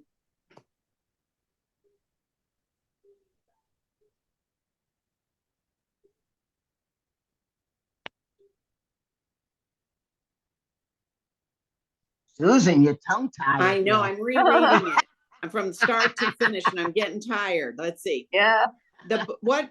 If I'm saying that it's a reflection of the financial needs of the school district and the budget process shall also include. You know what? Know what you all should do? This is my suggestion. Just table this, think about it, and come back again and talk about it. I mean, unless you're going to be talking about the same policy for the next Well, I half an think hour. the the goal here is to get this back to the board on the 7th now, right? I know, but we already have, well, Yeah. all of this and all the other policies, so. I know. you know, Susan, it but- has to come back to policy because we have to tweak the language with Floyd. Yeah. So why don't you just think about it Okay. and come back with something instead of keep going. It has to go back to Floyd anyway, so Right. think about what you want to do and come back with it. I All mean, right. we already have public hearings and we already take into consideration what the students say and the staff say. So it's not anything that we're not doing already. Right, that's true, Beverly. You're That's right. I mean, it's up to you, Matthew. It's your committee.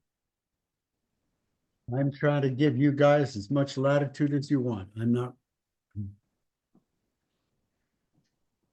I think we've beaten it to death, and I think Beverly's right that we have to get a step away from it and think about Okay. it. Yeah. So Well, we is have there to any vote objection? now. I mean, we do have 4 others to do tonight. Yeah, And we yeah. know we have to come back to this, so let's move on to the others. I would definitely recommend that blue language coming out, but I think we need to pass it by Floyd first. So this one, let's put off the table for now. You're right, and to just follow up on the blue language, from what I understood, Irene, like you were going to, now that we had some discussion about what the intent was, having like budget guidance communications, that's the main purpose of that. Right. Um, I'll discuss it with Floyd Right, to so- see how we put something in there that gets to what we're trying to achieve. Right, and yes, I wouldn't want to see it go away completely.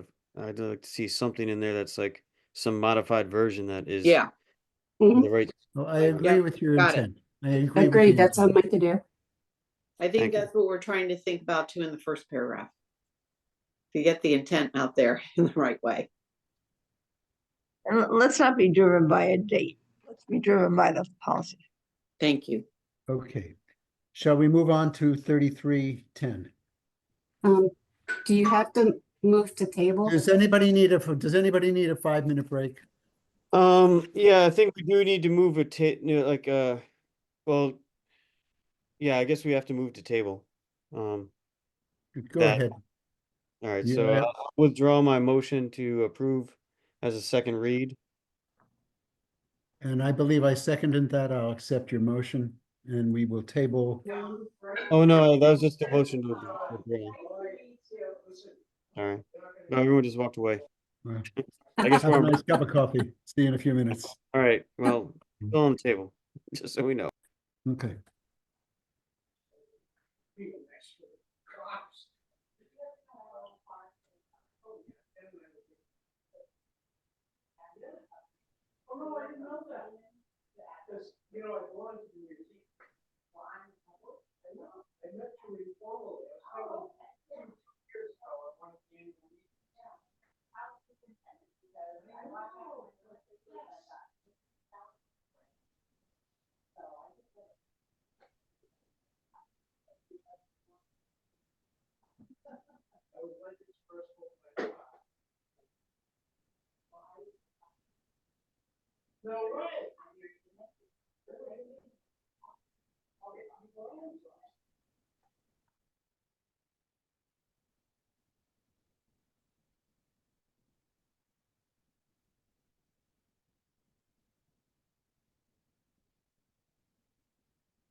You still there, Adrian?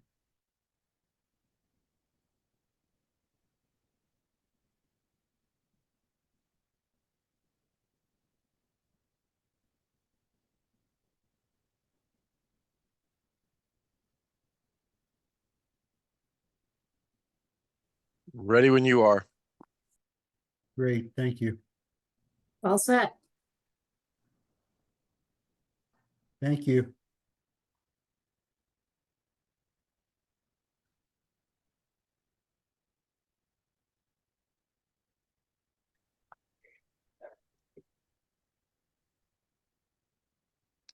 Well, we three are back.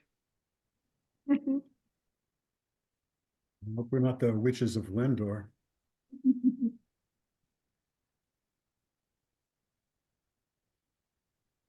Where does, go Sorry. ahead. I was gonna say procedurally, I think all we need to do is I need to withdraw the motion to approve, and then we make a motion to table.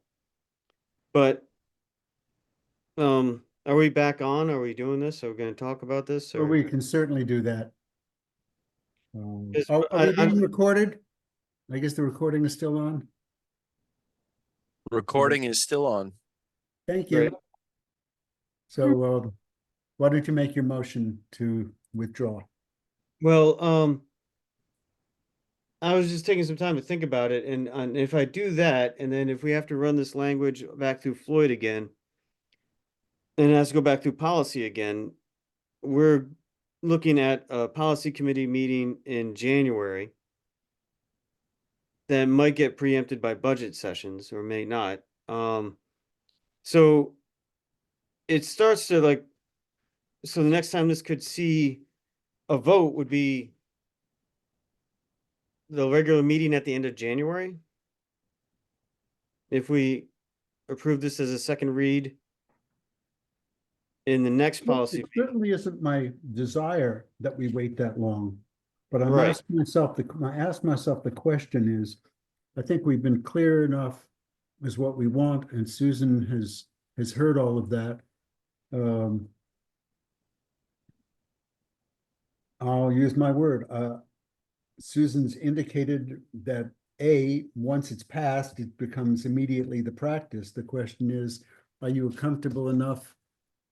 Is there anything in here that needs to be passed before then? I mean, is there something that particular? We're going to get to it, Ian.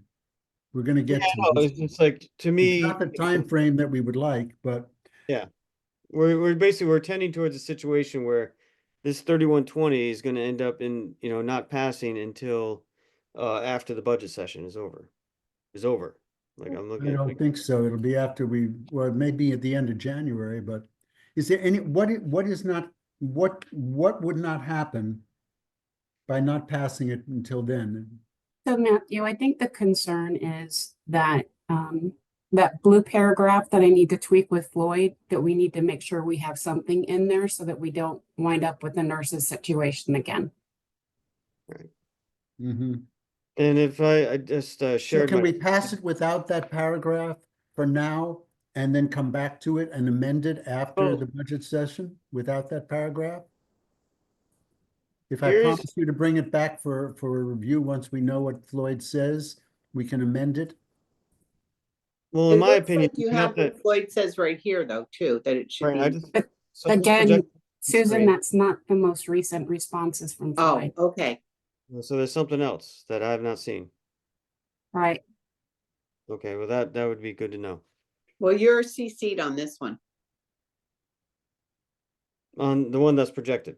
Yeah, Yeah, but Irene just said that there's another communication regarding this paragraph that has not been shared with the policy committee. It's Floyd's feedback when we sent him several of the policies to review again. It's Floyd's feedback that was, I believe, copied to Susan. Again, I don't have the email with me to look at. Because I went through my emails, this is the last one I could find that had his feedback in it. Yeah, there's more responses from him later. All right, well, that's frustrating to know that those communications were happening and not being shared with this committee. Since I don't think it was the intention not to share it. I don't even know Right. if I could find it on my email. I can look and then share it with you if I I'm find it. happy to share. It was, we were asked to go back and put in CABE and provide an update.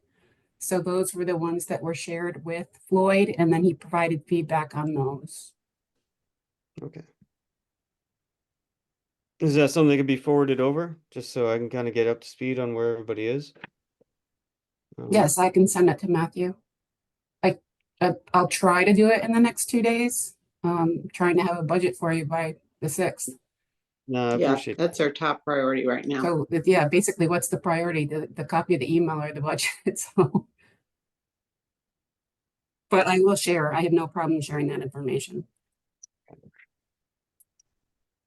I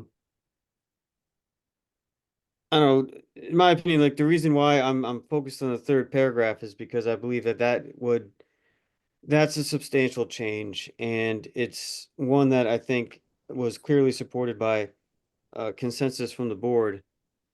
So that's something I was taking as a personal priority to bring something back to them as soon as possible, so that we just get this thing done. My That's- understanding between the lines of what I've been hearing you say, Irene, is that you're going to ask Floyd if he can find a way, confirm or deny that I'm getting this right, that you're going to ask Floyd to draft some language that would accomplish the goal in a tone, in a way that is legal and in a tone that is supportive. Correct. The request, yes. Now that I know the intent, I will follow up with him on that. And Right. if it needs to be a 15-minute special policy meeting before a budget workshop, that works too. Okay. I'm good with that. If we could just, yeah, I'm just eager to get this thing settled and I done. think we feel the same way, Ian. I agree with you. We want this, for this, Okay. to have this, all this ready. We So Agreed. we're all back. Let's call the meeting is back in session. We Oh, are, We're back in session, I thought, when we had the conversation. pardon? So I thought we were back in session with that whole conversation. Well, I Everything we want to move us, discussed. I want to move us to 3310. It is now 7 Right, o'clock. well then, I'll make my motion to withdraw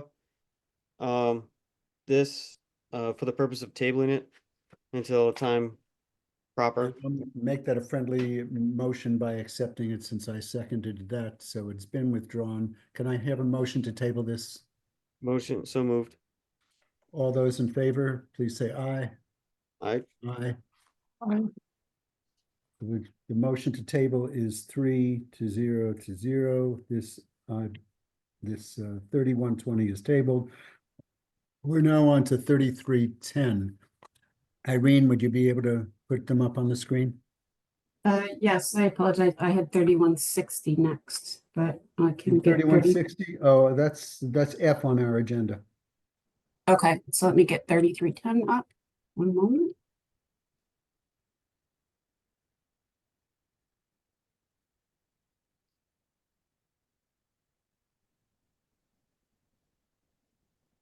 Okay, so this is the purchasing guidelines for goods and services. We struck guidelines because the prior policy was procedural in nature. That's why everything is stricken out in red. And I am already working on a draft for the regulation because there's several things that are not missing or that are missing even in this, as far as sole source procurement, how we decide who gets awarded bids, etc. It'll have that level of detail in it.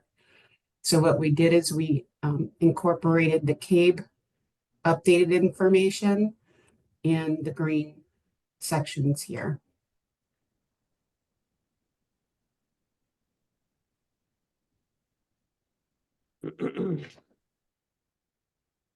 In the first line, Irene, it should just say district capitalized. Instead of school district.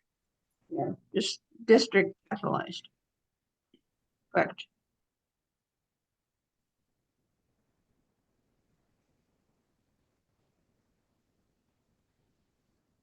Would somebody like to make a motion for purposes of discussion? This is So moved. motion by Andrea. I'll second the motion. All those in favor, please indicate by saying aye. Aye. Aye. Any opposed?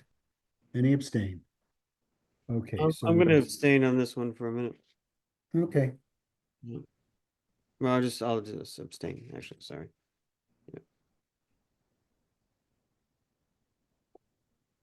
okay.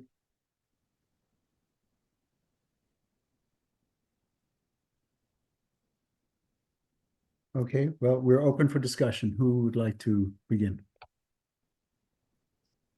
So I thought we just voted. No, we have a motion to, it was a motion was made to send this to the board. Now we're going to discuss whether we want to do it.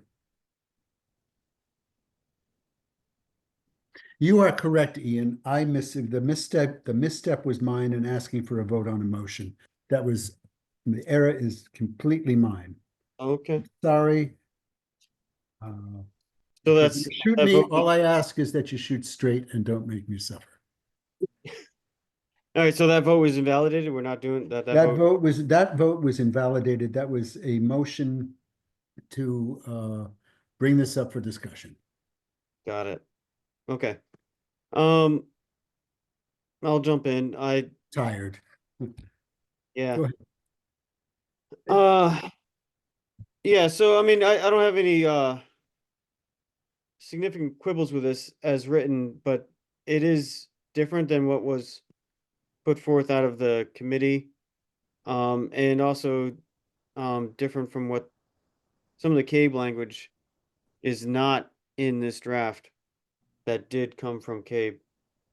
And I was just doing a bit of a cross-reference here. But I don't think it changes the substance to what's being said. So yeah. Yeah, But- if you recall, we at the board meeting recently, you did approve unanimously about the threshold. So there is another purchasing one that has already been approved by the board. This just starts to outline how we refrain from entering into contracts. It gets more to the ethical sentence, that's from CABE. That we refrain from entering into contracts with or purchasing goods or services from any firm or individual who has a sales representative or owner on the board. Mhm. If we come into a situation like that, because we are a smaller community, and in that particular case, that board member would just need to excuse themselves from any type of vote, remove themselves from the table. That's the clean way to do it. That way, if we award a contract, that particular person's not involved in that vote. And is that something we put in regulations to explain it better? Yes. I think we have something in the 9,000 series which states, discusses ethical behavior of boards, of board members. We do, but that also needs to be updated. That's one of my March items because it's not only board, but what we're missing is staff for disclosure of any financial interest. So that one again is a March rework. Okay. All right. Yeah, I'm This fine with. does say the Board of Ed or its agents. So that could include staff, right? Mhm. Yes, but we'll make it very clean in the 9,000 one. We'll have a disclosure form that would go on file if, with human resources in their personnel file. And the reason for striking out all the definitions, procedure, that's all regulation stuff where you got the terms and definitions. Yeah. Exactly. So you're gonna see this come back in the regulation where you're gonna see it all like not stricken out. And Okay. then the procedure itself needs to be updated to be in accordance with the state of Connecticut procurement laws. Mhm. And And is that what Ray was talking about and had sent some emails about? no, that's something internal, but that would be added to the regulation where any, so what Ray was talking about is if a staff member makes a purchase and is looking for a reimbursement, they need to seek principal approval first or director approval first prior to making any purchase in order to get reimbursed. But that would also be in the regulation. Okay, sounds So good. regulation will also include sole source. There was a chart here previously about exceptions that was against state of Connecticut law. That the only exception per state of Connecticut law is for utilities until such time there's competitors in the area. And previously we had that, legal services were exempt, professional services were exempt, textbooks were exempt. That is not based upon state of Connecticut statute. The only way locally to put in those exemptions is by town charter or by town ordinance, which there's neither. They're both silent on purchasing and procurement.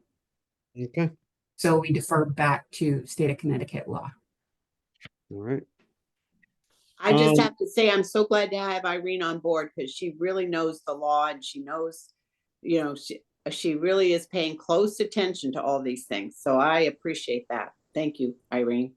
Thank you. I'm just trying to make sure we're covered. I know, that's what I think we need. Likewise, appreciate that too. I'm good with it as written. So I'm ready for a vote. If anyone else has anything else. I mean, Andrea? I'm Yeah. done with my. The only thing I would pass out, or cross out is, that are, I mean, I don't even know where it is.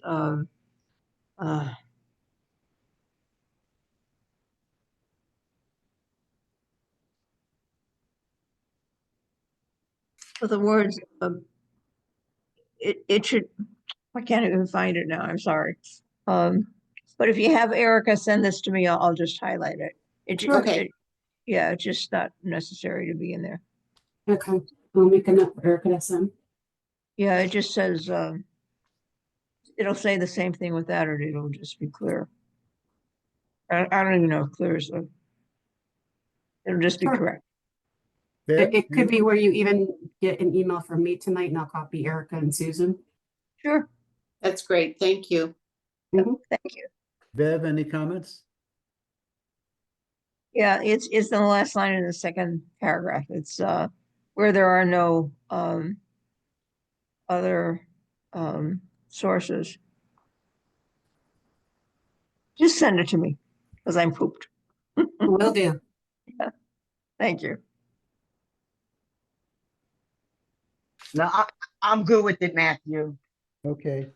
In that case, Thank I'll you. ask for a vote. All those in favor of sending on P 3310 to the board for action, please indicate by saying aye. Aye. Aye. So it is 3-0 and 3310 passes.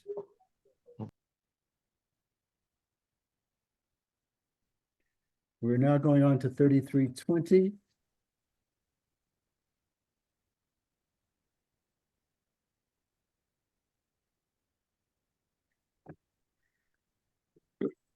Wow.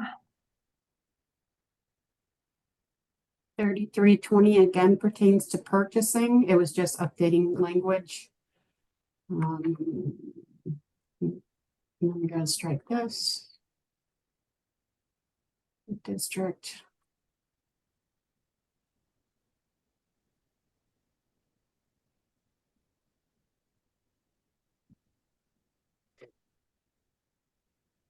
And remind us, Irene, about the red cross out there at after the second paragraph. That's regulations too? Yes, this is regulations. So just for everybody's understanding, as far as goods and services, it goes to lowest cost. An example I often use, and I'm not plugging any particular brand, but you can buy Microsoft Office Suite at any big box store or online. You're not able to buy Frontline or e-finance, so that's sole source. With the buying a good, it is always lowest price. When it comes to a service, it's not only lowest price, but it's most qualified. So even though someone brings in the lowest price, if they're not able to provide, say, psychological services that we need for a specific group of students, or they just graduated from college, so now they're going to be lowest price, but they aren't necessarily the most qualified. You award based upon that. So when it comes to a service itself, you have both parameters that you need to evaluate, because if you go lowest cost, then you're sacrificing what we're actually purchasing because they're not able to provide what we need. So in this particular strikeout, it's to buy the proper product, have it available, the proper amount, and the proper price. In this particular case, we don't need that level of language here.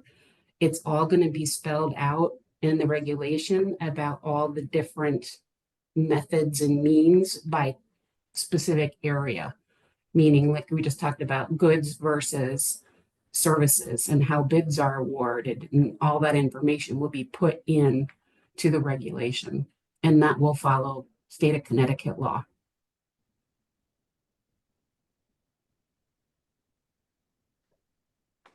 And I would just note that there was a draft of this that came out of the ad hoc budget procedure committee that was based a lot on what Ray sent in some emails, and it was drafted as a recommended regulation. Well, initially it was drafted as a policy, but then after conversations, this is one of the ones that I would definitely recommend the administration take a look at. Mhm. And I can resend it to have it. I've actually got it right here and it says just what you said. That's more of a regulation. Got it. But I've Yeah, got it so- right attached to it. right. So that one has a lot of green ink. Yep, I got it. All right. And then the 1, 2, 3, 4 is built out to match what Ray sent forward. Yep, thank you. Sure. Thank you. Andrea, comments? No, just again, I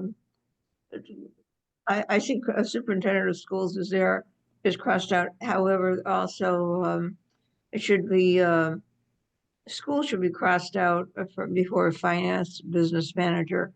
And I don't know why, so it's the new title, Susan, is that, finance manager instead of a business manager?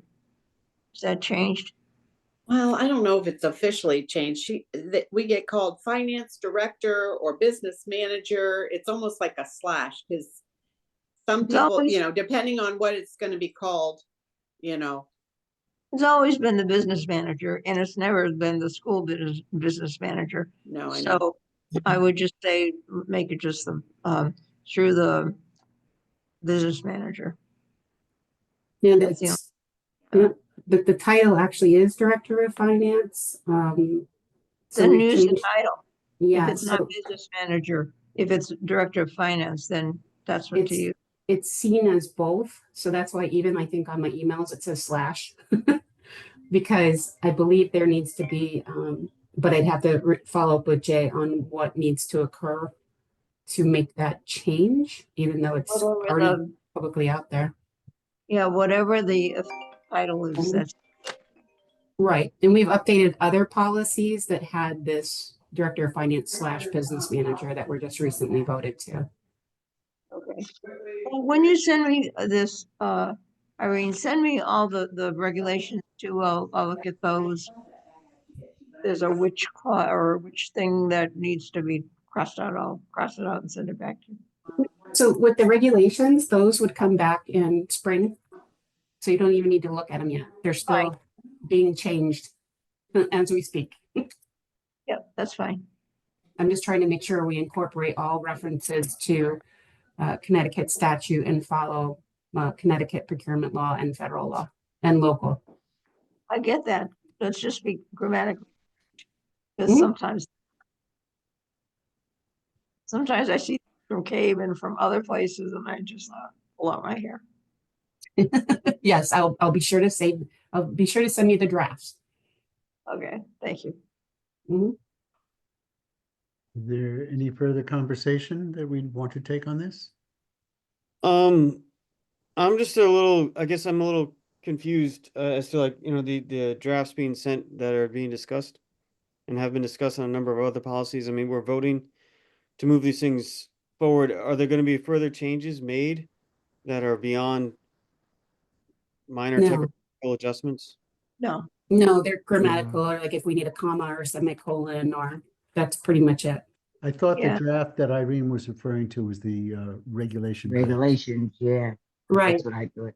And if Yeah. you'd like, I can CC all of you on it. It's not a problem. I So would- that way, when it does come to the meeting, that Mm-hmm. we have it grammatically correct, and then you already know it's coming to the meeting.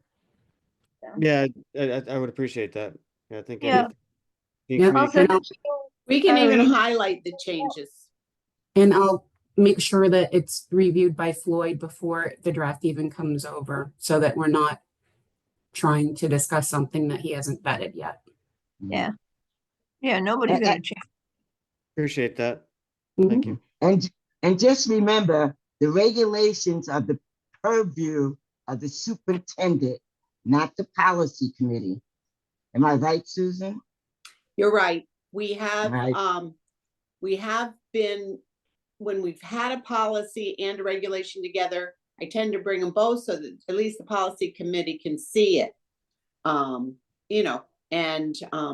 it is policy is the procedures that we put in place for our organization. So, out of courtesy, we'll It's show more, it to it's more than everybody. courtesy Yeah. because we have in the past observed things in regulations that when we brought them to the superintendent's in attention, Right. she has altered the regulations. So yes, it's her purview, but she has included us. Right, yeah, I'm not saying she doesn't include us. There's always room for discussion, and she can change it if she likes to, if she wants to, but she doesn't have to because it's her regulation. That's all I'm saying. You're right. But Thank she you, always, yes. but they always bring it back for discussion. Right, and the way I perceive our role is like, if we see something that is either contradictory or maybe not, or something that could be added or enhanced, like we can make those suggestions and make those requests, but we don't have the power of a vote to command it. Right, right. That's what I just said. Yeah. Yeah, so I understand that. Thank you. So, are we ready to take a vote on P 3320? Hearing no objection, I'll ask all those in favor of passing P 3320 on to action by the full board, please indicate by saying aye. All right. Aye. And it passes 3-0 to 0. Matthew, these are all second meetings, correct? Yes, Yes. Okay. for the January 7th. Right. And already we have 4, so that's one of the reasons why we didn't do these policies on the 6th. Yeah. Because look how long it's Taking taken us you 2.5 all. hours just Yeah, for this, right? right. My daughter just called. She goes, "You're still working?" have you had dinner? And I said, no, not yet. She goes, Mom. This will be the last 3-hour meeting because, Well, It'll be I like- just wanted to say that that's the reason we didn't do this on January 6th. So it's explicitly clear. Yeah. okay. We have in front of us P 3160, transfer of funds between fund categories, amendments under business non-instructional operations. Do I have a motion to move this to the full committee for second reading for the purposes of discussion? I'll second that. So, okay, Irene, you're up. So just to note, 3160 and 3200, item G on the agenda, are exactly the same. So whatever changes we make to 3160, then we can sunset 3200 and just remove it. There's no yeah. Cape policy 3200. So that's the other Right. problem. We must have numbered it years ago. Right, but so my question is, the way I read it, 3160 was transfer between budget functions, and 3200 was transfer of funds between budget categories, which Right. There's No. not a budget functions one. There's Um, no policy that, there's no policy or law about budget function, but there is about categories. Is that But- right, Irene? Yes, so if you look at the existing policy that's stricken here, this whole chart by Mhm. budget function, that does not exist. And that is, this one I know I have in writing from Floyd, that it's not legal. There's nothing that restrictive. And then I can speak to why. And the So- reason being is this is my fourth state, and in all 4 states, when you vote the budget for the Board of Education, you're voting bottom line total. What that does is allow the flexibility to move things around in your budget for the student needs, especially in a military community where things shift as people get deployed or changed or sent somewhere else, where you may need to change the focus on science because there's depletion there, but you need more focus on world language.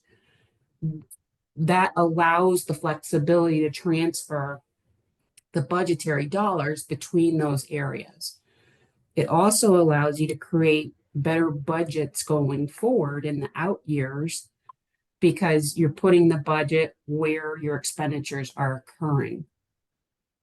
With the e-finance upgrade, I've been in the training as well as seeing what some of the new functionality will be.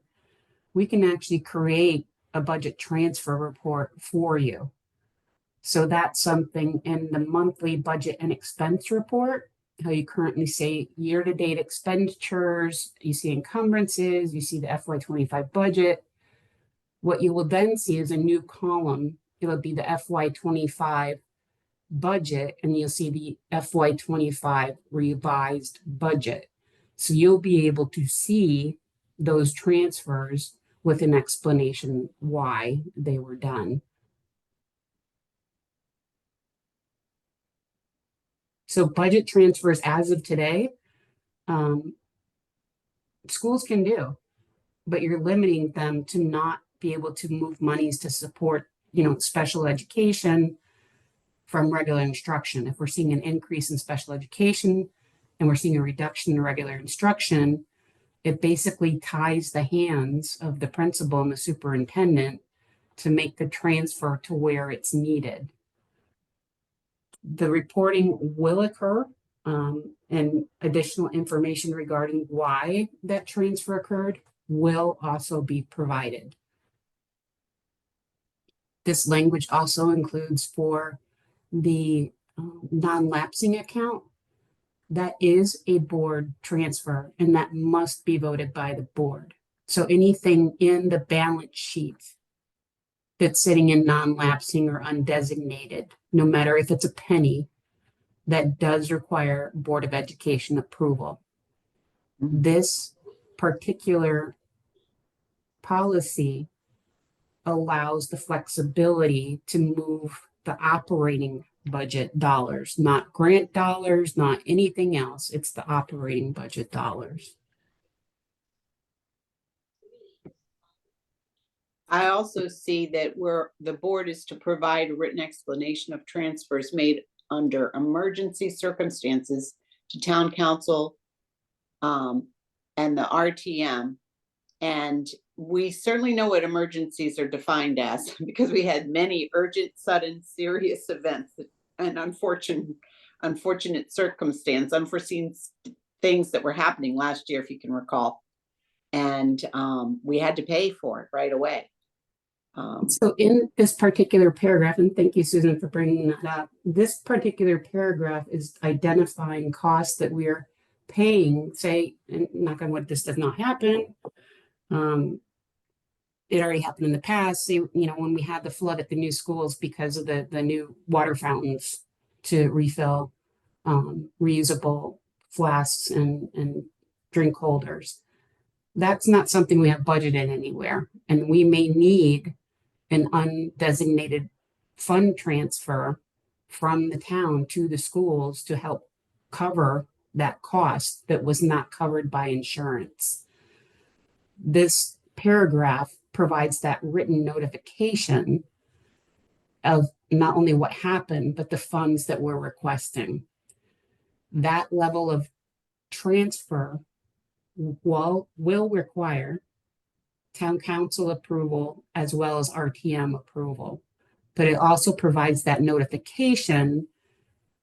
We had a situation that's unbudgeted, that if we don't have those additional funds, we may have a deficit by year end. So we'll try our best to cover it. However, if that request for the additional funding is denied and we do run into that deficit situation, it'll show our outreach to ask for that funding. And it also, I made sure that this part of CABE was included because I do believe this is important, is it starts to create that more positive relationship between the board and the town on how those monies are being spent, especially in emergency situations. We could have a FEMA disaster where we incur the expense this year, but we don't see reimbursement for up to 18 or 24 months. But we still have to pay for that in that fiscal year.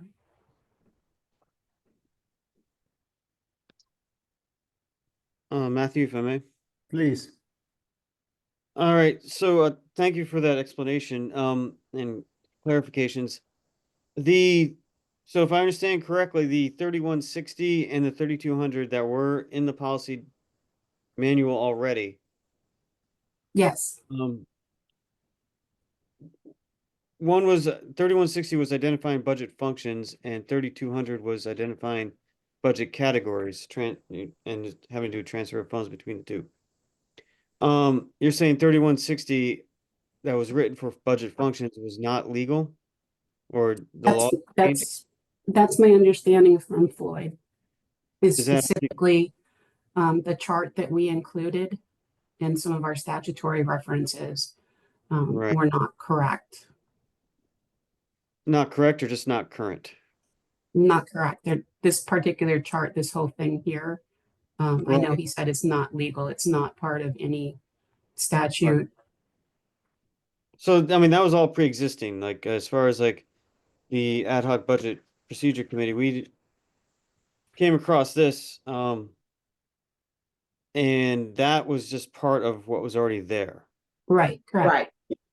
The adjustments that we made came from CABE, in the document that I sent previous, that had a lot of blue ink in it. And so transfers between functions cannot happen, period. Is that what is being established here? At this point, the way that it's written, if the principal for Fitch High School needs to move a penny from regular instruction to special education or other instructional programs, it requires a Board of Education review and approval.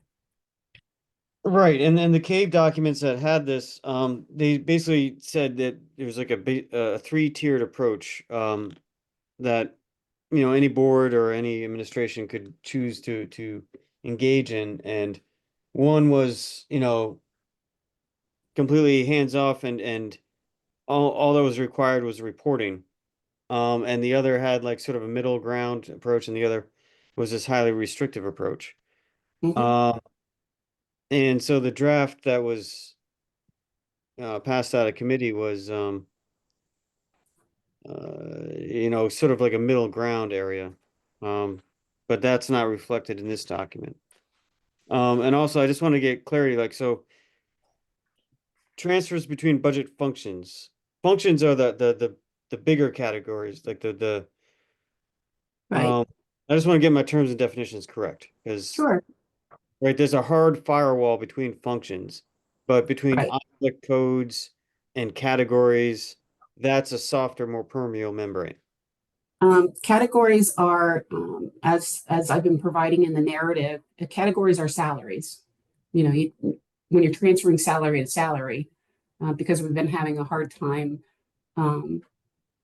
bringing in full-time year-round teachers, and we're hiring more substitutes or tutors.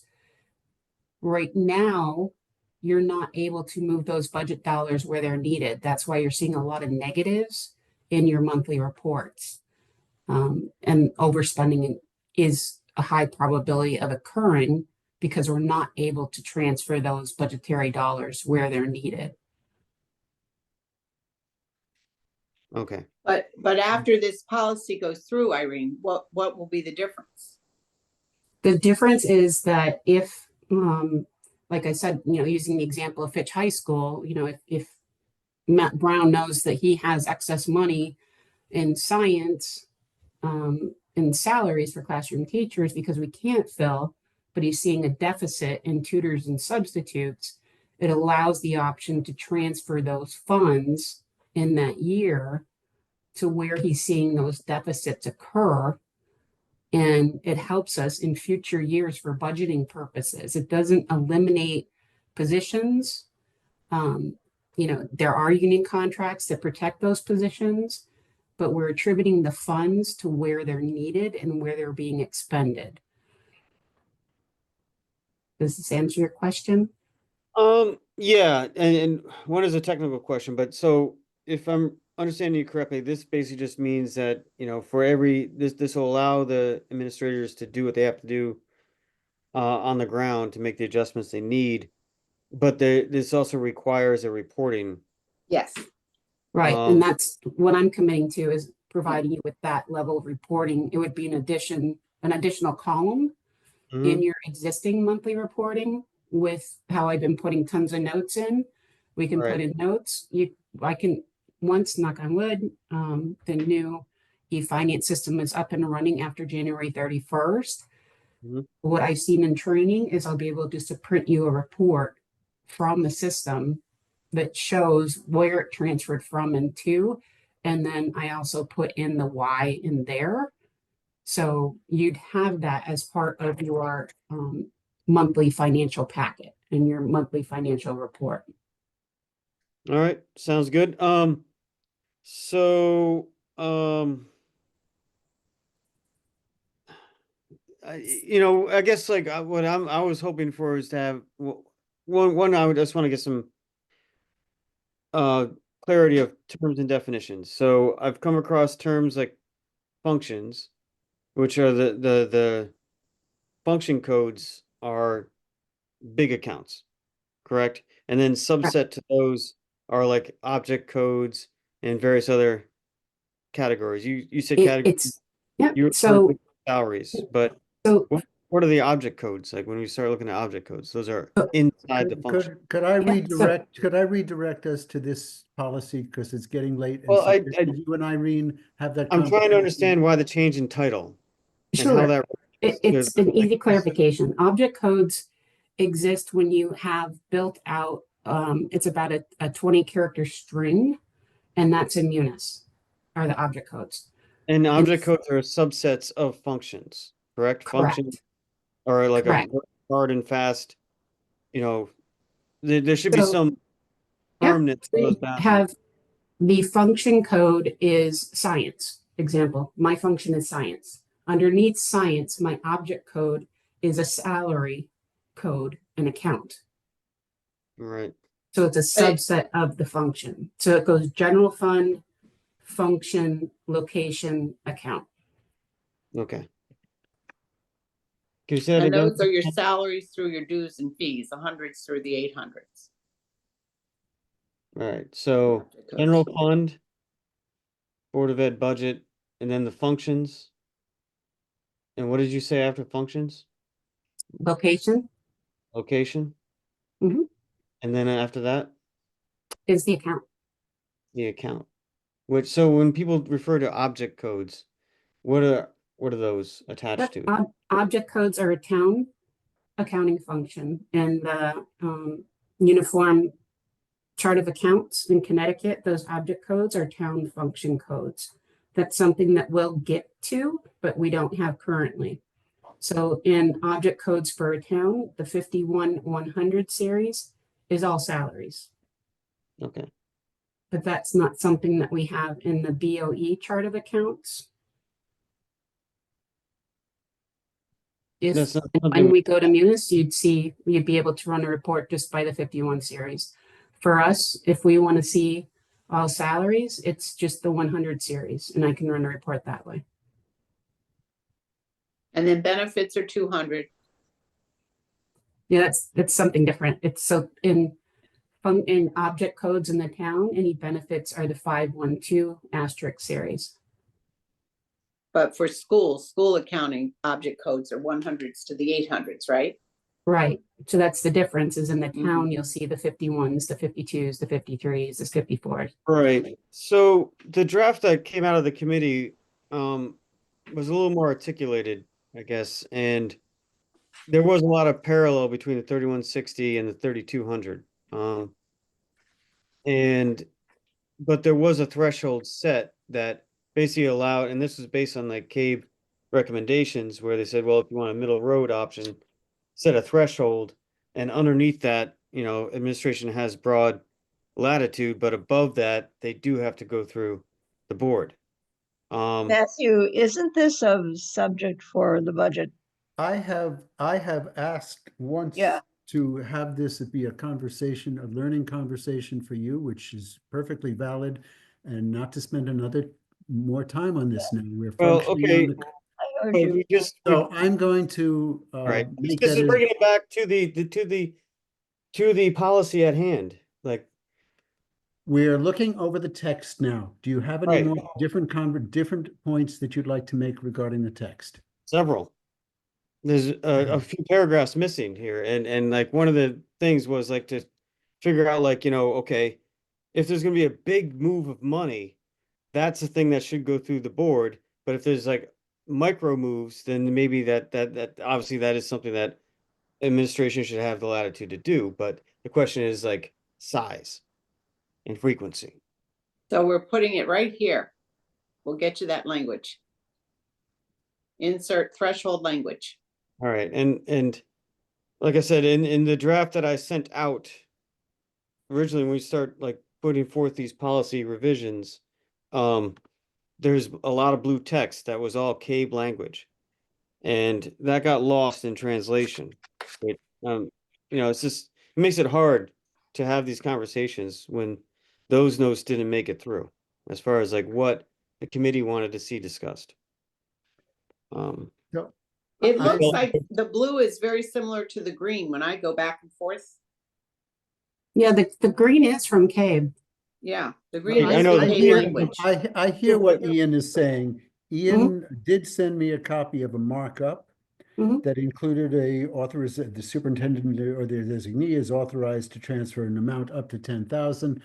I am neither, for the purpose of my comments now, I'm neither endorsing nor refuting it, but I would have preferred if Ian had made a motion to amend to include X, Y, or Z at a certain point, and then we could talk about that rather than these long circuitous conversations.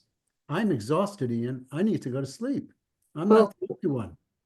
I recommend that I review this language and then come back with something. Because in some cases, like this particular paragraph, the superintendent has no authorization to do this at all. As Right. far as transferring from the balance sheet accounts and then the RTM and town council notification. Right. So I can look at the threshold language, $10,000 in the budget our size is we'd be having just board meetings to discuss budget transfers. So it Right. could be an upward, a threshold of $50,000. Yep. Yeah, no, I Because- think that's the conversation I'd like to have in Mhm. regards to this policy. And I would just ask, like, moving forward, yeah, I mean, if for the next time we sit with this document, could we have the committee, the ad hoc committees draft also available to refer to? With that has Yes, the blue ink and the green ink and the black and the yes, red. I do have that available. My understanding was it was too hard to read on the screen. So that is something that I can provide. Okay. Where are we at? Yeah, we Which were one? actually, when we reviewed this, Ian, we had them on the big screen and Irene and I were looking at them side by side. Okay. So I would So- like to entertain a motion from somebody to table this, and Ian will get, if they don't already have what you need, Ian, have them get what you have and put it in, and then we will discuss it as a committee at our January 14th meeting. Okay. Oh, Sounds good. so Somebody gonna moved. move to And, table? it sounds like this is a conversation for Irene and Ian. And if you have these questions, why don't you make an appointment with her and just ask them? Well, So- I think it's so- valuable to have in a meeting because also other board members are either watching tonight or would be reviewing this video. And also Right. for the public to understand what we're talking about. And that's why I wanted to get the terms and definitions kind of on the table too, and how they're I s- related. I said too much. I apologize.